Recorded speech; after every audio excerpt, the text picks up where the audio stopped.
ইয়াসমিন যখন চুপে চুপে পড়ছেন কে শুনছে বলেন তো? আল্লাহ। আল্লাহ তাআলা আকাশ থেকে বলছে আমার বান্দা প্রশংসা করলো, দুজনের মধ্যে গোপন আলোচনা, তৃতীয় ব্যক্তি শুনলো না, এর নাম হচ্ছে মুনাজাত। আপনি জানাজায় গিয়েছেন, জানাজায় গিয়ে একটা দোয়া পড়তে হয়, কার কার মুখস্থ আছে? হাত তুলেন। আল্লাহ মাগফিরলি হাইয়িনা মাইয়াতানা, এটা কার কার মুখস্থ আছে? দেখেন পাবলিকের অবস্থা, এই 4-5 জন মাত্র। জি হাত নামান। এইখানে যে দোয়াটা আছে, এই দোয়াটার মানে যদি জানেন আপনি, তাহলে আপনি নিজে লজ্জিত হয়ে যাবেন। কেমন লজ্জিত হবেন? আপনাদের দেখেন এক লোক কাতারে থাকে, কাতারে আমাকে মেসেজ করেছে, মোটামুটি 20-22 দিন হলো আমাকে মেসেজ করে বলছে যে স্যার, অনেকে স্যার বলে ডাকে, ইংরেজি পড়ে তো, আমাকে স্যার একটা মাসলা জানতাম। বলেন, মানে লিখেছে ও হোয়াটসঅ্যাপে। আচ্ছা বলেন। আমি তো কাতারে থাকি, ওখান থেকে টাকা পাঠাই, তো ব্যাংকে যে ইন্টারেস্টটা হয় ওটা কি সুদ? না, আপনারা বুঝতে পারেন না আমার কথা। তা আমি আবার লিখলাম, ভাই ইন্টারেস্টের বাংলা হচ্ছে সুদ। কথা বুঝেননি? উনি বলছেন ব্যাংকে যে ইন্টারেস্টটা পায় ওটা কি সুদ? আরে ভাই সুদেরই তো ইংরেজি ইন্টারেস্ট। বোকার মতো প্রশ্ন না? আপনি বলছেন ভাই ওই আমুল দুধের প্যাকেটটা দেন তো, কোনটা? ওইটা দাম কত? কোনটা? ওই 10 টাকা বলা। আপনি বলছেন 10 টাকা বলা দুধের দাম কত? আরে ভাই নামই ওটার দামই তো 10 টাকা, আপনি তো বলে দিলেন। ঠিক আছে না? আমি একটা স্কুলে গিয়েছি, বাচ্চারা কত পাকা দেখেন। একটা ছেলেকে বলছি, সালাম দেব, বলছি সাহিদ তোমার নাম কি? একা হেসে পাগল। বুঝছে স্যার আপনি কত পাগল। তাই বলছি, আমি তো মজা করছি ওর সাথে। আমি বলছি কেন? আপনি তো আমাকে বললেনই যে শাহিদ তোমার নাম কি? আমার নামই তো শাহিদ, আপনি ধরলেনই তো। আসলে তো তাই। আপনি যখন বলছেন আল্লাহুম্মা গফিরলি হাইয়িনা ওয়া মাইতিনা ওয়া শাহিদিনা ওয়া গায়বিনা, পুরো আপনি যদি পুরোটা পড়েন তার অর্থ কি? আল্লাহ যারা উপস্থিত ক্ষমা করো, আল্লাহ যারা মারা গিয়েছে ক্ষমা করো, আল্লাহ যারা ছোট তাদেরকে ক্ষমা করো, আল্লাহ যারা বড় তাদেরকে ক্ষমা করো, আল্লাহ যারা উপস্থিত তাদের ক্ষমা করো, আল্লাহ যারা উপস্থিত নাই ক্ষমা করো, আল্লাহ যারা আমরা যেন ইসলামের উপরে থাকতে পারি। এরপরে আর দোয়া আছে, কিন্তু পাবলিক আমরা যাই হোক না কেন, হুজুর যখন একটু কাঁদবে তখনই তো মজা। বাংলা বলবে হুজুর তবে গা মজা, আরবিতে বলে বলে কোনো কাজ নাই। সেই ওই লোকের মতো সৌদি আরব গিয়ে দেখছে সবাই আরবিতে কথা বলে, ভাই মনটা খারাপ। বাংলাদেশ থেকে গেলাম, আরবি শিখতে কতদিন লাগবে? আর এক মিশরীয়র কাছে ডিউটি দিয়েছে, সন্ধ্যাবেলায় বসে আছে আর আজান পড়ছে, চট করে বুঝো সবই আরবিতে, খালি আজানটাই বাংলায়। মানে ও আল্লাহ আকবার বলে শুনে শুনে অভ্যস্ত। ও হচ্ছে আজান তো আমাদের নামদাইলের মতোই পড়ছে, তাহলে এটাই বাংলায়। তো ও আর কাউকে জিজ্ঞাসা করতে পারে না যে সবই আরবিতে, এই দেশে আজান কেন বাংলায়। অতএব আসুন আমাদের জীবনটা এই কোরআন এবং সুন্নাহ মোতাবেক পরিচালিত করি। হে আমার প্রতিপালক, এতক্ষণ যে আলোচনা করলাম মাবুদ, এলাকার মানুষকে কলিজাতে ভালোবাসি, এই জন্য এই কথাগুলো বললাম কোরআন এবং সুন্নাহ থেকে। সর্বপ্রথম আমি এবং আমার ভাইয়েরা যারা উপস্থিত এবং যারা বাইরে আছে মিডিয়ার মাধ্যমে শুনবে, মাবুদ সবাইকে তুমি ক্ষমা করে দাও, আল্লাহুম্মা আমিন। হে আমার প্রতিপালক, যারা আয়োজন করেছে মাবুদ, তারা যেন কিয়ামত পর্যন্ত বাঁচলে হকের উপরে বাঁচতে পারে, তুমি সেই তৌফিক আদা করো, আল্লাহুম্মা আমিন। হে আমার প্রতিপালক, কবরের তলে জানি না মাবুদ কি হালে রয়েছে, আমাদের বহু আত্মীয় কবরের মধ্যে চলে গিয়েছে মাবুদ। এই পৃথিবীর সমস্ত জায়গার খবর পেলেও মাটির তলের খবর আমরা পাই না মাবুদ গো। তারা যদি ক্ষমার যোগ্য হয় মাবুদ, তাকে তুমি ক্ষমা করে দাও, আল্লাহুম্মা আমিন। হে আমার প্রতিপালক, আমরা পাপে জর্জরিত মাবুদ, অনেকেই ফজরে উঠতে পারি না মাবুদ, আমরা সবাই যেন ফজরে উঠে অতদিন পর্যন্ত সালাত আদায় করতে পারি যতদিন আমাদের কাছে মৃত্যু উপস্থিত হচ্ছে, সেই তো তৌফিক আদা করো, আল্লাহুম্মা আমিন। হে আমার প্রতিপালক, এই পৃথিবীর বুকে আমরা যেন সবাই হানাফি, শাফি, মালিকি, খারিজি, মুতাজিলা নয় মাবুদ, সবাই যেন লা ইলাহা ইল্লাল্লাহর ভিত্তিতে, মুহাম্মদ সাল্লাল্লাহু আলাইহি ওয়াসাল্লাম আমাদের শিক্ষক এই ভিত্তিতে, আল্লাহ তাআলা আমাদের গাইডদাতা এই ভিত্তিতে আমরা যেন একসাথে। অতঃপর সমগ্র মানব জাতির শিক্ষক, সমগ্র মানব জাতির পথ প্রদর্শক মুহাম্মদুর রাসূলুল্লাহ সাল্লাল্লাহু আলাইহি সাল্লামের উপর শত কোটি সালাত ও সালাম বর্ষিত হোক। আমরা বলি আল্লাহুম্মা আমিন। মির্জাপুর টাঙ্গাইল অন্তর্গত ডোহাতলি পশ্চিমপাড়া জামে মসজিদ, অত্র এলাকায় আজকে আমার সংক্ষিপ্ত বক্তৃতার বিষয় লুকমান হাকিমের কিছু উপদেশ। উক্ত বিষয়ে তথ্য এবং তত্ত্ববহল আলোচনা করার চেষ্টা করব ইনশাআল্লাহুল আজিজ। সন্ধ্যা থেকে এই পর্যন্ত অনেক আলোচনা শুনেছেন। শোনার পর এমন দু একটা কোরআনের আয়াত, দু একটা হাদিস কি কেউ সংগ্রহ করেছেন যে এখানে বসে সিদ্ধান্ত নিচ্ছেন যে আগামীকাল থেকে মানব? করেছেন? আল্লাহ তাআলা বলছেন, তোমরা যদি বলো আমি ঈমান আনলাম, আমি আল্লাহ ছেড়ে দেব না, পরীক্ষা হবে। অতএব আপনারা কি কোনো একটা হাদিস আপনার অন্তরে আজকে নাড়া দিয়েছে, এমন হাদিসটা শুনিনি, এই হাদিসটা আগামীকাল থেকে মানবো ইনশাল্লাহ, এরকম কোনো হাদিস শুনেছেন আজকে? দেখুন এখন আর ইনশাল্লাহ নাই। কেন? মাঝে বলেছি না যে পরীক্ষা করা হবে। বিষয় হচ্ছে কিয়ামত পর্যন্ত যদি কোরআন এবং সুন্নাহ শুনেন, যদি মনে না রাখতে পারেন, নিজের জীবনে অ্যাপ্লাই না করতে পারেন, তাহলে এগুলো শুনে কাজ নাই। কথা বুঝছেন আমার? মানে এই ঠান্ডার রাত্রিতে আজকে একটু ঠান্ডাটা কম আছে আলহামদুলিল্লাহ। মানে বসে থেকে এখানে থাকলেন, ভাগিদারি হলেন, যাওয়ার সময় দেখছেন যে ব্যাগের মধ্যে কিছুই নাই, তাহলে কি বোকার পরিচয় হয়ে গেল না? হাট করতে গেলেন, বাজার করতে গেলেন, ব্যাগ ভর্তি করে সবজি মাছ মাংস নিলেন, বাড়িতে গিয়ে দেখছেন যে ব্যাগের তলাটায় কাটা ছিল, ব্যাগ খেয়াল করে দেখছেন তলা দিয়ে সব পড়ে গেছে। আফসোস হবে কি হবে না? তাহলে আপনারা এই যে সন্ধ্যা থেকে বসে আছেন, আমি ওখান থেকে শুনতে পাচ্ছিলাম সুবহানাল্লাহ, আলহামদুলিল্লাহ, আল্লাহু আকবার, কি চিৎকার। কিন্তু এখন ব্যাগের মধ্যে খুঁজেন খুঁজেন খুঁজেন চেষ্টা করেন, কিছু নাই। তাহলে কি হলো? লাভ হলো কি? লাভ হলো না। বলেন তো পৃথিবীতে সবচেয়ে বড় পাপ কোনটা? কে? শিরক। শিরকের উপরে আর পাপ নাই?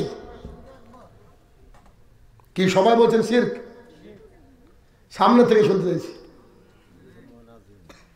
সবাই বলছেন শিরক, তাই না? কিন্তু শিরক কাকে বলে বুঝেন? আল্লাহর সাথে কাউকে শরীক করাকে বলা হয় শিরক। মাশাআল্লাহ, আপনারা তো অনেক কিছু জানেন, তাহলে আপনাদের দেশে এত মাজার কেন? যেহেতু জানেন যে আল্লাহর সাথে শরীক করার নাম হচ্ছে শিরক, তাহলে এত মাজার তো হওয়ার কথা ছিল না। যেমন জ্ঞানী মানুষ সিগারেট খায় না, কেননা সিগারেটের গায়ে লেখা থাকে টোবাকো কজেস ক্যান্সার, এটা খেলে তোর ক্যান্সার হবে, মরবি। তো এটা যদি কোনো মানুষ খায় তাহলে বুঝে নিতে হবে ও স্কুলে গিয়েছে, কলেজে গিয়েছে, আদৌ তো শিক্ষিত না। বুঝছেন? তাহলে শিরক আমাদেরকে ভালোভাবে বুঝতে হবে। আপনার এখানে পাটের আবাদ হয়? পাট হয়? আবাদ কিসের বেশি হয় বলেন তো? ধানের। তো আপনি 100 কুইন্টাল ধান বিক্রি করেছেন, কোনোদিন স্কুলে যাননি, আপনাকে টাকা দেওয়া হয়েছে 50,000। এই 50,000 টাকা একটা একটা করে বেছে বেছে গুনে গুনে দেখবেন, দেখবেন না? যে কিনেছে সে যদি বলে না 50,000ই আছে, তারপর একবার গুনবেন। ছেলে আসলে বলবে বাবা বেটা টাকাটা একটু টেনে দেখতো ঠিক আছে কিনা। তারপরে আবার বলবেন বেটা এই নকল টকল নাই তো, জাল তাল নাই তো, বলবেন কি বলবেন না? আমি হাটে গিয়েছি, হাটে বাজারে গিয়েছি, সবাই গ্রামের মানুষ। 1 কিলো আলু কিনবেন 30 টাকা কেজি, নাকি 30 টাকা কেজি। তো 1 কেজি আলু কিনবেন, আলুগুলাকে বাছছেন, বেছে বেছে দেখবেন ওর দোকানে একটা ঝুড়ি থাকে, থাকে না? তো ঝুড়িটাকে নিয়ে আলুগুলাকে বেছে বেছে তুলছেন, খেয়াল করেন, এই যে তুলছেন, তোলার পরে এবার ওনাকে দিলেন দাড়িতে, নেন মাপেন তো। তো উনি যখন দাড়িতে তুলেছে দুটো আলু কম পড়েছে, এমন হয় না? তো দুটো আলু যখন কম পড়েছে, যে দোকানদার 5 ওয়াক্তের সালাত আদায় করে দাঁড়িয়ালা লোক, ও নিজে ওর দোকান থেকে দুটো আলু যেই তুলে দিতে গিয়েছে, আপনি হাতটাকে ধরে বলছেন এই দাঁড়ান, মানে ওকে আপনি বিশ্বাস করতে পারেননি। 1 কেজি আলু যদি 20টা হয়, 18টা আপনি তুলে দিয়েছেন, আর আপনি এটুকু ভাবছেন ও যে দুটো দেবে ওই দুটোই পচা, গ্যারান্টি। বাস্তবতা বলছি। 30 টাকা কেজি আলু কিনতে গিয়ে আমরা যেভাবে যাচাই বাছাই করি, জান্নাতে যাওয়ার যে রাস্তা, সহি সুন্নাহ, কোরআনুল কারীম, ইসলাম, এই ইসলামকে আমরা অত যাচাই বাছাই করে গ্রহণ করি না। হুজুর বলে দিয়েছে মানে ওটাই ফাইনাল, কিন্তু আমরা এগুলোকে যাচাই বাছাই করি না। অতএব ধর্ম নিতে হলে যাচাই বাছাই করে নিতে হবে। রাস্তার হকারকে দেখলে মনে হয় এমবিবিএস ডাক্তার, কিছুই জানে না, তাই না? ক্যানভাসারকে খেয়াল করেননি? এমনভাবে বলবে আমার এই পাউডার খেলে আপনার আর চুলকানি থাকবে না। অথচ ডার্মাটোলজি কত পড়াশোনা করে একজন ডাক্তার স্কিনের বিশেষজ্ঞ হওয়ার পর ট্রিটমেন্ট করেন, ভয় করেন কোন ওষুধটা দিব কোন ওষুধটা দিব না, কিন্তু ক্যানভাসারের কাছে সব সেম। তো ধর্ম আজকে মহা বিপদের মধ্যে পড়ে গিয়েছে। এই ধর্মটাকে ঠিকঠাক করে যাচাই বাছাই করে নিতে হবে। রাজি আছেন? আল্লাহ সুবহানাহু ওয়া তাআলা কোরআনুল কারীম 114টা সূরা দিয়ে সাজিয়েছেন। তন্মধ্যে একটা সূরার নাম হচ্ছে সূরাতুল লুকমান। লুকমান নামের একজন ব্যক্তি ছিলেন, যিনার ছেলের প্রতি উপদেশ আল্লাহ তাআলার ভীষণ ভালো লেগেছে। আল্লাহ সুবহানাহু ওয়া তাআলা তার ছেলেকে দেওয়া বাবার উপদেশগুলো কোরআনুল কারীমের মধ্যে লিপিবদ্ধ করে দিয়েছেন। লুকমান হাকিম তার ছেলেকে অনেক উপদেশ দিয়েছেন, তার মধ্যে আমরা কয়েকটা উপদেশ শুনব। এই রাস্তা দিয়ে আসতে গিয়ে একটা জায়গায় অনেক বড় একটা খাদ রয়েছে, গর্ত রয়েছে। আপনার ছেলে ওই দিক দিয়ে স্কুলে যায়। ছেলের 18 বছর হয়ে গিয়েছে, তারপরে সন্তানকে বলেন যে বেটা তুমি যখন রাস্তা দিয়ে হাঁটবা, ওই যে তোমার চাচার বাড়ি, চেয়ারম্যানের বাড়ি আছে না, ওখানে একটা গর্ত আছে বেটা, ওই জায়গাটা দেখে হাঁটবা। বলেন কি বলেন না? কারণ মা বাবার কাছে ছেলে তো বড় হয় না কোনোদিন। ছেলে পাইলট হয়ে গেছে জাহাজের, তারপরে যদি সাইকেল নিয়ে বাজারে যায় তো বাবা বলে বাপ এক সাইড দিয়ে চালাবা, বলে না?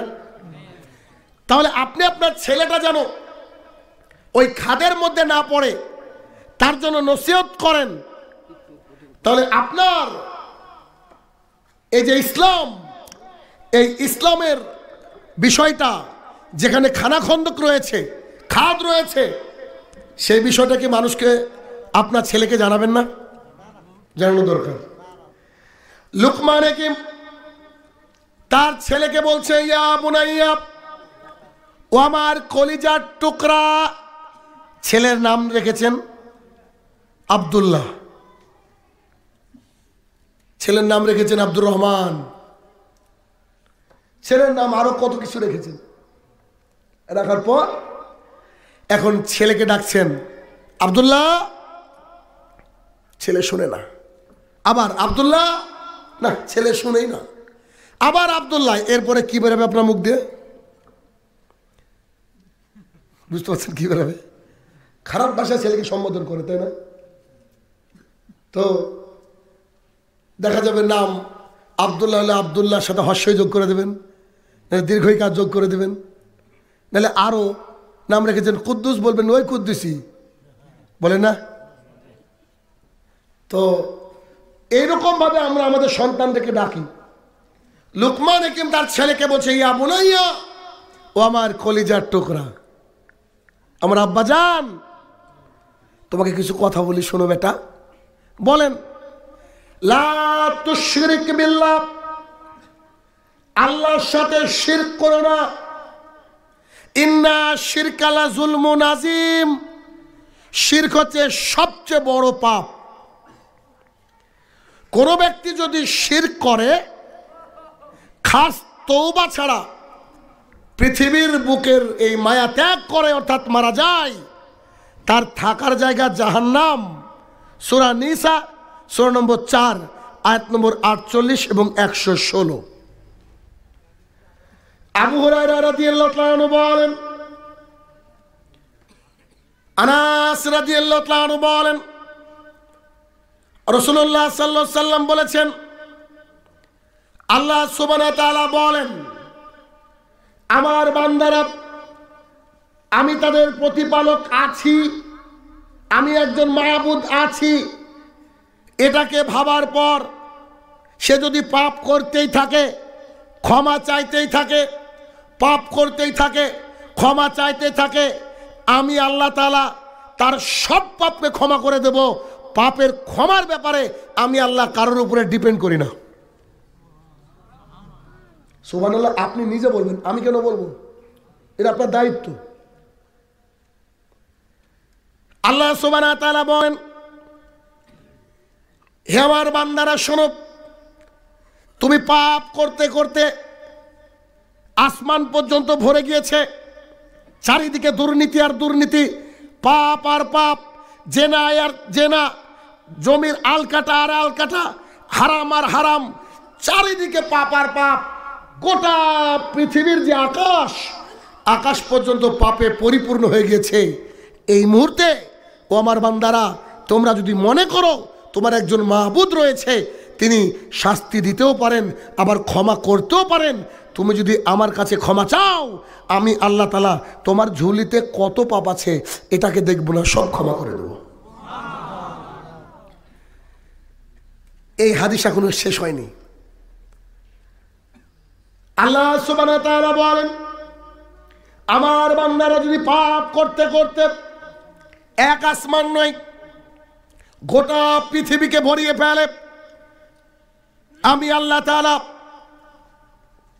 যত সে পাপ করেছে অত নেকি নিয়ে তার পাপগুলোকে আমি সব ডিলিট করে দেব।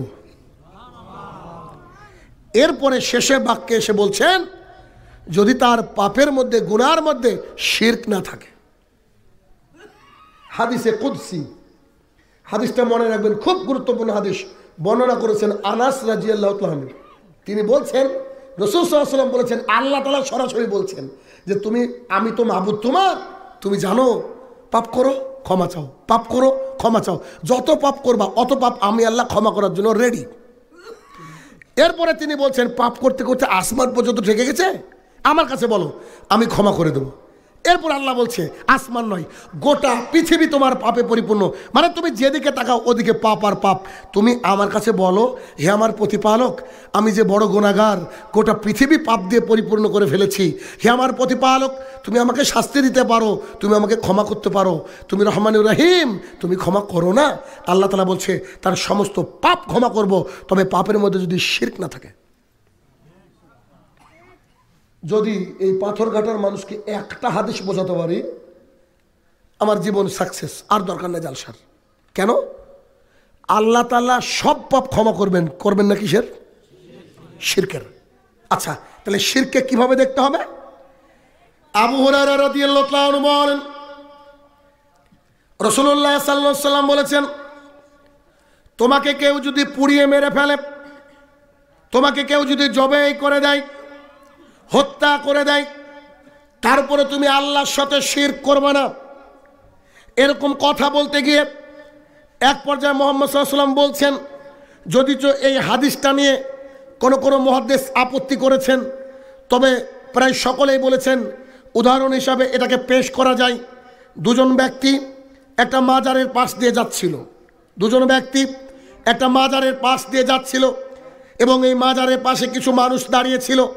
তারা বলছে, এই রাস্তায় যারা যাবে তাদেরকে কিছু না কিছু মাজারের চাঁদা দিয়ে যেতে হবে। তখন দুজন ব্যক্তি উপস্থিত হয়ে গেল, তারা বলল, আমাদের কাছে কিছু নেই। তখন তারা বলল, এখান থেকে কিছু না দিয়ে পার হওয়া যায় না। তখন তারা জোর করতে লাগলো এবং বলল, আপনি যদি পারেন একটা মাছিকে মারেন, মেরে আমাকে দেন, দান করেন, তবু মাজারে দান করতে হবে। তখন জনৈক ব্যক্তি ওদের মধ্যে একটা মাছিকে মারলো, মাছিকে মেরে সে দান করে দিল। আল্লাহ সুবহানাহু ওয়া তাআলা মুহাম্মদ সাল্লাল্লাহু আলাইহি ওয়াসাল্লামকে বললেন, তুমি মানুষকে বলে দাও যে ছেলেটা, যে লোকটা মাছি দান করলো, ওর ঠিকানা আমি জাহান্নামে রেডি করে দিয়েছি। যদি বাংলাদেশের মানুষ, ইন্ডিয়ার মানুষ, পাকিস্তানের মানুষ এই একটা কথা বুঝতো, তাহলে পৃথিবীতে একটা মাজার থাকতো না। যদি মাজারে দান করার মতন সিস্টেম ইসলামে থাকতো না, আপনি এখন ভিসা করে দেন, এখন আমি সৌদি আরবে গিয়ে কলিজা খুলে মুহাম্মদ সাল্লাল্লাহু আলাইহি ওয়াসাল্লামের কবরে দিয়ে আসবো। সবাই দিবেন না? যদি দান করে জান্নাত যাওয়ার রাস্তা থাকতো, লক্ষ কোটি মুসলমান তাদের কলিজাটা খুলে মুহাম্মদ সাল্লাল্লাহু আলাইহি ওয়াসাল্লামের পা মোবারকের সামনে রেখে দিত। এরপরে দ্বিতীয় ব্যক্তি, তিনি হাদিস কোরআন জানেন, তিনি বলছেন আমার কাছে কিছু নেই। তখন তাকে বলা হলো, তোমার কাছে কিছু নেই, ওনার মতো একটা মাছি দান করো। তিনি বললেন, জি না, আমি মাছি দান করবো না। তখন তারা বললো, তোমাকে হত্যা করা হবে। তুমি যে হত্যা করলেও আমার পারমিশন নাই, ইসলাম আমাকে পারমিশন দেয়নি যে শাহজালালের মাজার আমি 1 টাকা দিব, ফুলতলির মাজারে 1 টাকা দিব, শাহপুরানের মাজারে 1 টাকা দিব, দাদা হুজুরের মাজারে 1 টাকা দিব, ইসলাম আমাকে পারমিশন দেয়নি। তখন তারা বলল, আমরা তোমাকে হত্যা করব। তখন তিনি বললেন, করেন। কেননা মুহাম্মদ সাল্লাল্লাহু আলাইহি ওয়াসাল্লাম কি বলেছে? হত্যা করলে আগুনে পুড়িয়ে দিলেও কি করা যাবে না? শিরক করা যাবে না। সঙ্গে সঙ্গে তারা তাকে হত্যা করলো। রাসূলুল্লাহ সাল্লাল্লাহু আলাইহি ওয়াসাল্লাম বলছেন, এই ব্যক্তি জান্নাতি। জান্নাত পেয়ে গেলে আর কিছু লাগে নাকি? পৃথিবীতে 60, 70, 80 বছর, আর জান্নাতে গেলে আর মরবেন না, ফর এভার অ্যান্ড এভার, সারা কাল 18, 20, 22, 25 বছরের যুবক হয়ে থাকবেন, মানে বয়স বাড়বেও না, কমবেও না। এই জন্য লুকমান হাকিম তার ছেলেকে বললেন, ইয়া বুনাইয়া, হে আমার কলিজার টুকরা, লা তুশরিক বিল্লাহ, তুমি আল্লাহর সাথে শিরক করো না। ইন্না শিরকা লা যুলমুন আযীম, শিরক হচ্ছে সবচেয়ে বড় গুনাহ। তাওহীদ কে মানুষ যখন ভুলে যায়, তখন কিন্তু সমাজে শিরক প্রতিষ্ঠা হয়। শিরক কাকে বলে? এর সংজ্ঞাটা যদি এরকম হয়, আমরা এভাবে জানতে পারি যে এর সংজ্ঞাটা হচ্ছে এইরকম, আল্লাহ সুবহানাহু ওয়া তাআলা যা পারেন ওই রকম সমকক্ষ কাউকে মনে করা, আল্লাহ তাআলার ইবাদত যেমন আমরা করি তেমন করে কারোর ইবাদত করা, আল্লাহ তাআলার বিধিনিষেধ যেমন করে মানি তেমন করে অন্য জনের বিধিনিষেধ মানার নাম হচ্ছে শিরক। এর নাম হচ্ছে শিরক। শিরক বিভিন্ন প্রকারের হয়ে থাকে। কথায় শিরক হয়ে থাকে, কর্মে শিরক হয়ে থাকে, ইবাদতে শিরক হয়ে থাকে। আপনাকে একটু দেখাই, আপনি খেয়াল করে দেখেন, আপনার মেয়েটাকে হসপিটালে ভর্তি করেছেন, মেয়েটার ক্যান্সার হয়েছে। ইন্ডিয়ার মাদ্রাজ থেকে একটা ডাক্তার এসেছে, আসার পর আপনার মেয়েকে অপারেশন করেছে। 1 মাসের মধ্যে আপনার মেয়ে ফুল সুস্থ হয়ে গেছে। আপনি চায়ের দোকানে বসে চা খাচ্ছেন আর জনগণকে বলছেন, জানেন ইন্ডিয়া থেকে একটা ডাক্তার এসে ট্রিটমেন্ট করেছিল, সেই ডাক্তার আমার মেয়েকে বাঁচিয়ে দিয়েছে। ডাক্তার বাঁচাতে পারে? ডাক্তার যদি বাঁচাতেই পারতো তো ও তো মরতই না। তো এটা হচ্ছে কথায় শিরক। আমরা খুব দ্রুত গতিতে যাচ্ছিলাম, একেবারে ঠিক জায়গায় ড্রাইভারটা ব্রেক মেরেছে, অতএব আমরা বেঁচে গেলাম। তিনি ব্রেকটা না মারলে আমরা মরে যেতাম, শিরক। আমরা সকালবেলায় উঠলাম, পশ্চিম দিকে তাকিয়ে দেখলাম 3টে তারা পরপর সাজানো। আমরা নিশ্চিত আজকে বৃষ্টি হবে, শিরক। তারার ক্ষমতা আছে বৃষ্টি দেওয়ার? তাহলে এটা হচ্ছে শিরক। 2, ইবাদতে শিরক। রাসূলুল্লাহ সাল্লাল্লাহু আলাইহি ওয়াসাল্লাম বলছেন, মান সাল্লা ইউরাই ফাকাদ আশরাকা, কোন ব্যক্তি সালাত আদায় করলো কাউকে দেখানোর জন্য, এই ব্যক্তি শিরক করলো। খুব ভয়ঙ্কর কথা। মুসনাদ আহমদের হাদিস, অতীব ভয়ঙ্কর। আমরা বুঝতে পারি না, আল্লাহকে না দেখে অন্য কাউকে দেখানো ইবাদতের ক্ষেত্রে এটা শিরক হয়। তার বাস্তব জ্বলন্ত প্রমাণ আপনার এলাকায় শুকুর আলীরা। বুঝতে পারেননি? যারা শুধুমাত্র জুমার দিনের সালাত আদায় করে, এরা মুসল্লি নয়, এরা মুসলমানও নয়, এরা হচ্ছে শিরকারী। কাকে দেখানোর জন্য সালাত আদায় করে? ওকে জিজ্ঞাসা করেন, ও বলবে একদিন না গেলে কি মানুষ মুসলমান মনে করবে নাকি? শিরক। অমান সমাই উরাই ফাঁকা দেশাকাপ, কোন ব্যক্তি সিয়াম পালন করলো, রোজা রাখলো মানুষকে দেখানোর জন্য। এবার আপনার প্রশ্ন, জি শাহিনুর রহমান সাহেব, রোজা মানে সেই ফজরের আগে ভাত খেয়ে সন্ধ্যাবেলায় ইফতার করা, আমি 18 ঘন্টা না খেয়ে থাকলাম আর আপনি বলছেন আমি লোককে দেখালাম? মানে নামাজ না হয় হতে পারে, আমি 5G গতিতে সালাত আদায় করছিলাম, পেছন থেকে একটা কেউ যেন আসলো মনে হলো, এবার আমার সালাতের গতিটাকে 2G করে দিলাম, হয়তো হয় না? খুব দ্রুত সালাত আদায় করছিলাম, মনে হলো পেছনে কি একটা আসে, ইমাম মনে হয়, সঙ্গে সঙ্গে কত সুন্দর রুকু, কত সুন্দর সেজদা। সালাত শেষ করে দেখছি যে কুকুর বসে মসজিদের বারান্দায়, কেউই আসেনি। একটা কুকুর আশঙ্কা করেছেন কেউ বোধহয়, তাই বলে আপনি আপনার সালাতটাকে কি করেছেন? দ্রুত থেকে আস্তে করেছেন। একটা কুকুরকে ভয় করেছেন, আল্লাহ তাআলাকে ভয় করেননি। এটা হচ্ছে শিরক। নামাজে না হয় এদিক ওদিক করা যায়, রোজাতে কি করে করা যায় জনাব? জি, রোজাতেও করা যায়। দেখবেন যে লোক সারা জীবন নামাজ পড়ে না, রমজান মাসে আবার ইবাদতের গতি আলাদা হয়ে যায়।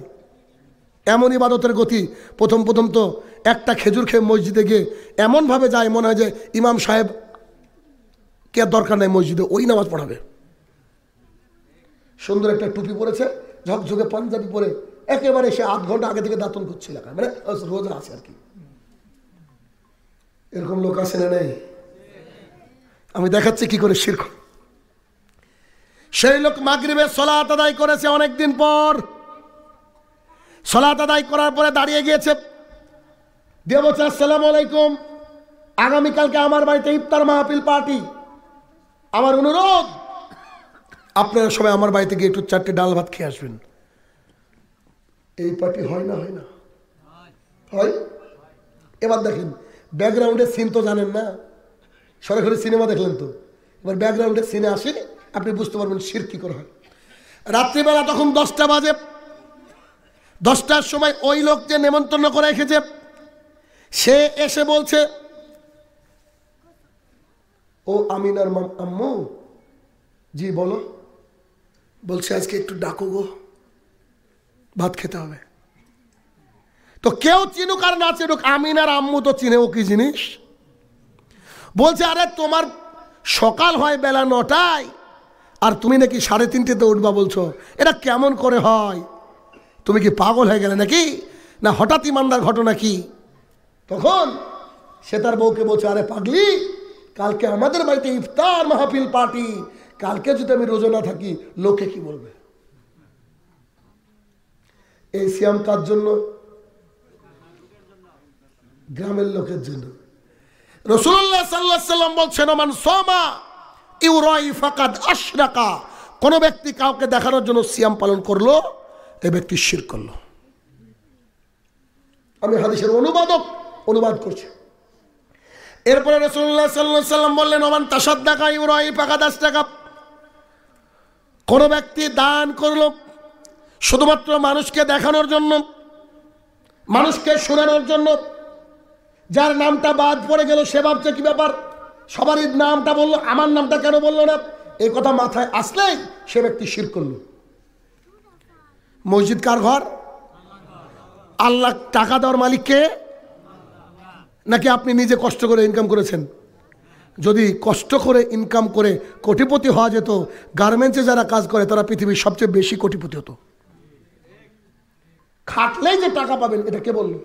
এমন লোক আছে অফিসে বসে একটা সিগনেচার করে দিনে 1 কোটি টাকা খেয়ে ফেলে,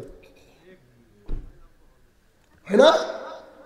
এরকম লোক আছে আমাদের দেশে।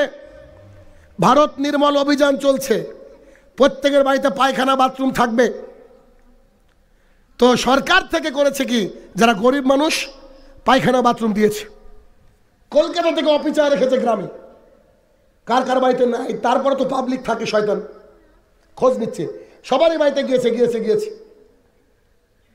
এক বাড়িতে এসে দেখছে না বাথরুম নাই, অবাক হয়ে অফিসার বলছে ঘটনা কি, বাথরুম কোথায়? তো বলছে পায়খানা চেয়ারম্যানে খেয়ে নিয়েছে। কথা বোঝেননি? যদি আমাদের দেশে মেম্বার বলে বুঝবেন না বোধহয় চেয়ারম্যান বললাম, তো যে পায়খানা চেয়ারম্যান খেয়ে নিয়েছে, কথাটা কত সুন্দর না? জি, এরা পায়খানাও খায়।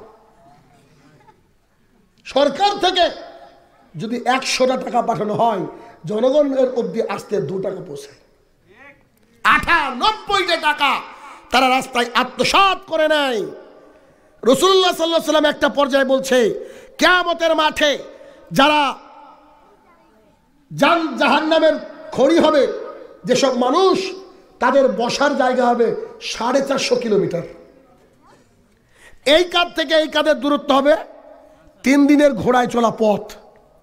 একটা দাঁত হবে উরু, মানে আপনার উহুদ পাহাড়ের সমান, উরু হবে বাইজা পাহাড়ের সমান, আর দেহের চামড়া হবে 42 গজ। আমি ভাবলাম আল্লাহ তাআলা কেন এত বড় করলেন সাইজ মানুষের? আল্লাহ তাআলার টেকনোলজি উন্নত, তিনি 1 সেকেন্ডে 1 কোটি বছরের সাজা দিতে পারেন কি পারেন না? আল্লাহ এত বড় কেন করলেন? তখন নিজে নিজে গবেষণা করে দেখলাম রাসূল সাল্লাল্লাহু আলাইহি ওয়াসাল্লাম বলছেন, কিয়ামতের মাঠে যে যা চুরি করেছে সব তার কাঁধের উপরে তুলে দেওয়া হবে। তো এখন যারা নেতা গোছের মানুষরা তো প্রচুর চুরি করেছে, যারা গরু গোস্ত বিক্রি করে দাড়িতে চুরি করেছে একটু, যারা চাউল বিক্রি করে 100 টাকা চুরি করেছে, এইসব চুরির মালগুলা যখন তুলবে কাঁধ তো বড়ই লাগবে, তো সব জিনিস তুলে দেওয়া হবে। এবার আল্লাহ তাআলা প্রত্যেকটা জিনিসের মুখ তৈরি করে দেবেন কিয়ামতের মাঠে। পলিথিন এসেছিল সরকার থেকে, আমফানে ঝনে বাড়ি উড়ে গিয়েছে, পলিথিনও খেয়েছে। চাউল এসেছিল, গমের বীজ এসেছিল, ছাগল এসেছিল, মুরগি এসেছিল, সব খেয়েছে। তো সব ওই কিয়ামতের মাঠে তুলে দেওয়া হবে, আর সবাই নিজের নিজের চিৎকার করতে থাকবে, নে সহ্য করে, এবার খেয়েছিস না, বাথরুমও তুলে দেওয়া হবে, সব কাঁধের উপরে থাকবে। বুঝছেন? তাহলে কাউকে দেখানোর জন্য কোনো ব্যক্তি যদি দান করে, সে ব্যক্তি শিরক করলো। খাস তো বাছাড়া মারা গেলে থাকার জায়গা জাহান্নাম। তাহলে শিরক, ইবাদতে শিরক। কেউ যদি কোনো মাজারের সামনে গিয়ে গরু ছাগল জবাই করে, এটা হচ্ছে শিরক। কেউ যদি সন্তান চায় মাজারের কাছে গিয়ে, চায় কি চায় না? এদেশের হাজারো গাড়িতে লেখা রয়েছে দাতা বাবা, ওর বাপ দিয়েছে গাড়ি, আছে না? দাতা বাবা, শাহ ফতে আলী, কতজন আসলে এরা ওখানে গিয়ে চেয়েছে, আল্লাহ তাআলাই দিয়েছে, ওরা মনে করেছে আমার বাবা দিয়েছে। পীরদের যদি ক্ষমতা থাকতো, যারা শুয়ে আছে ওখানে তাদের যদি ক্ষমতা থাকতো, তাহলে শাহজালাল সিলেটি রহমতুল্লাহ আলাইহির মাজারের আশপাশে এত ভিখারি থাকতো না। ক্ষমতা থাকলে তাদেরকে আগে কোটিপতি করে দিতেন। বুঝলেন কথা? তো মানুষ ধান্দাবাজ। আমি আপনাকে দেখাই। আচ্ছা বলেন তো, একটা লোকের নাম হচ্ছে চণ্ডীদাস, ইনি মারা গেলে কোথায় যাবেন? একেবারে কনফার্ম। আচ্ছা এবার আপনাকে আমি দেখাই, একটু খুব ভালো করে বুঝবেন। এই লোকটার নাম চণ্ডীদাস, আর এর নাম হচ্ছে আব্দুর রহমান। মুসলমান, সনাতন ধর্মের লোক, জান্নাতি জাহান্নামী। খুব বিবেক দিয়ে আমার কথাকে বোঝার চেষ্টা করবেন। আব্দুর রহমান গিয়েছে মাজারে, আর এই চণ্ডীদাস গিয়েছে আপনার দরগায়। আমাদের মাজার, তাদের দরগা, শুধু নাম আলাদা, সুদ আর ইন্টারেস্ট, ঠিক না?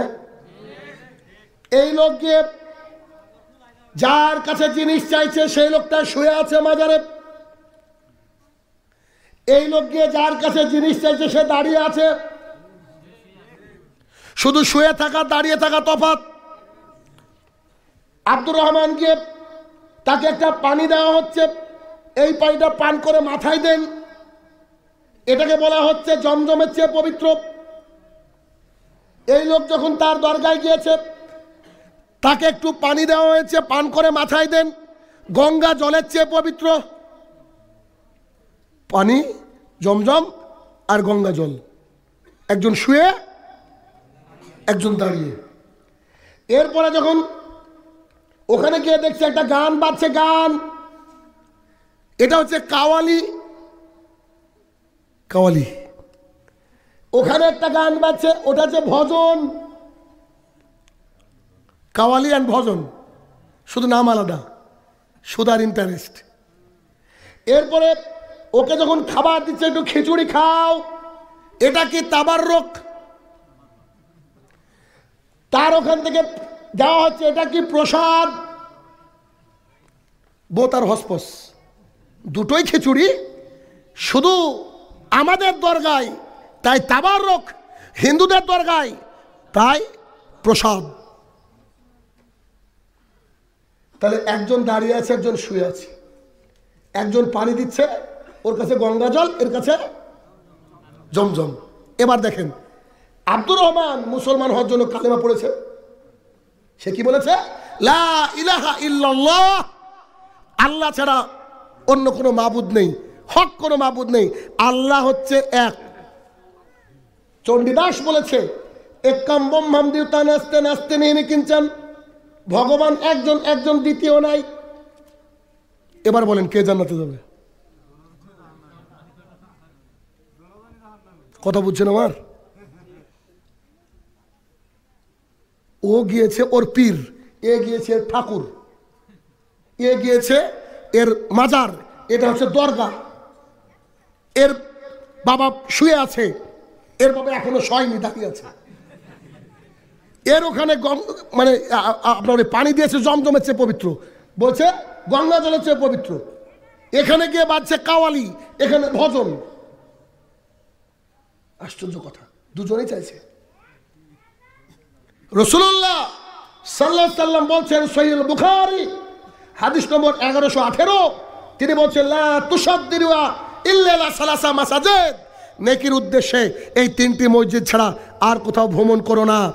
এক, বাইতুল আকসা; দুই, মসজিদুল হারাম; তিন, মসজিদুল আনায়ানি নবমী, আমার মসজিদ নবমী। আপনি টঙ্গীর মাঠে গিয়ে সালাত আদায় করলেন মানে? দেখেছেন পৃথিবীর ইতিহাসে সবচেয়ে ন্যাক্কারজনক কাজ ঘটেছে এই টঙ্গীর মাছের হুজুর। খেয়াল করে দেখেছেন কিনা? যেমন করে কাবার পাশ ঘিরে চারিদিক দিয়ে সালাত আদায় করে, তারা ওইভাবে সালাত আদায় করেছে আজ, গতকালকে, কতদিন।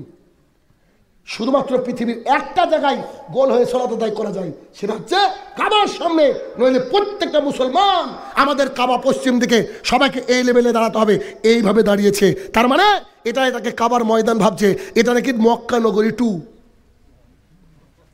দেখছেন না আমাদের ব্যানারে লেখা? তাহলে কত বড় পাপের মধ্যে সমাজ নিমজ্জিত রয়েছে।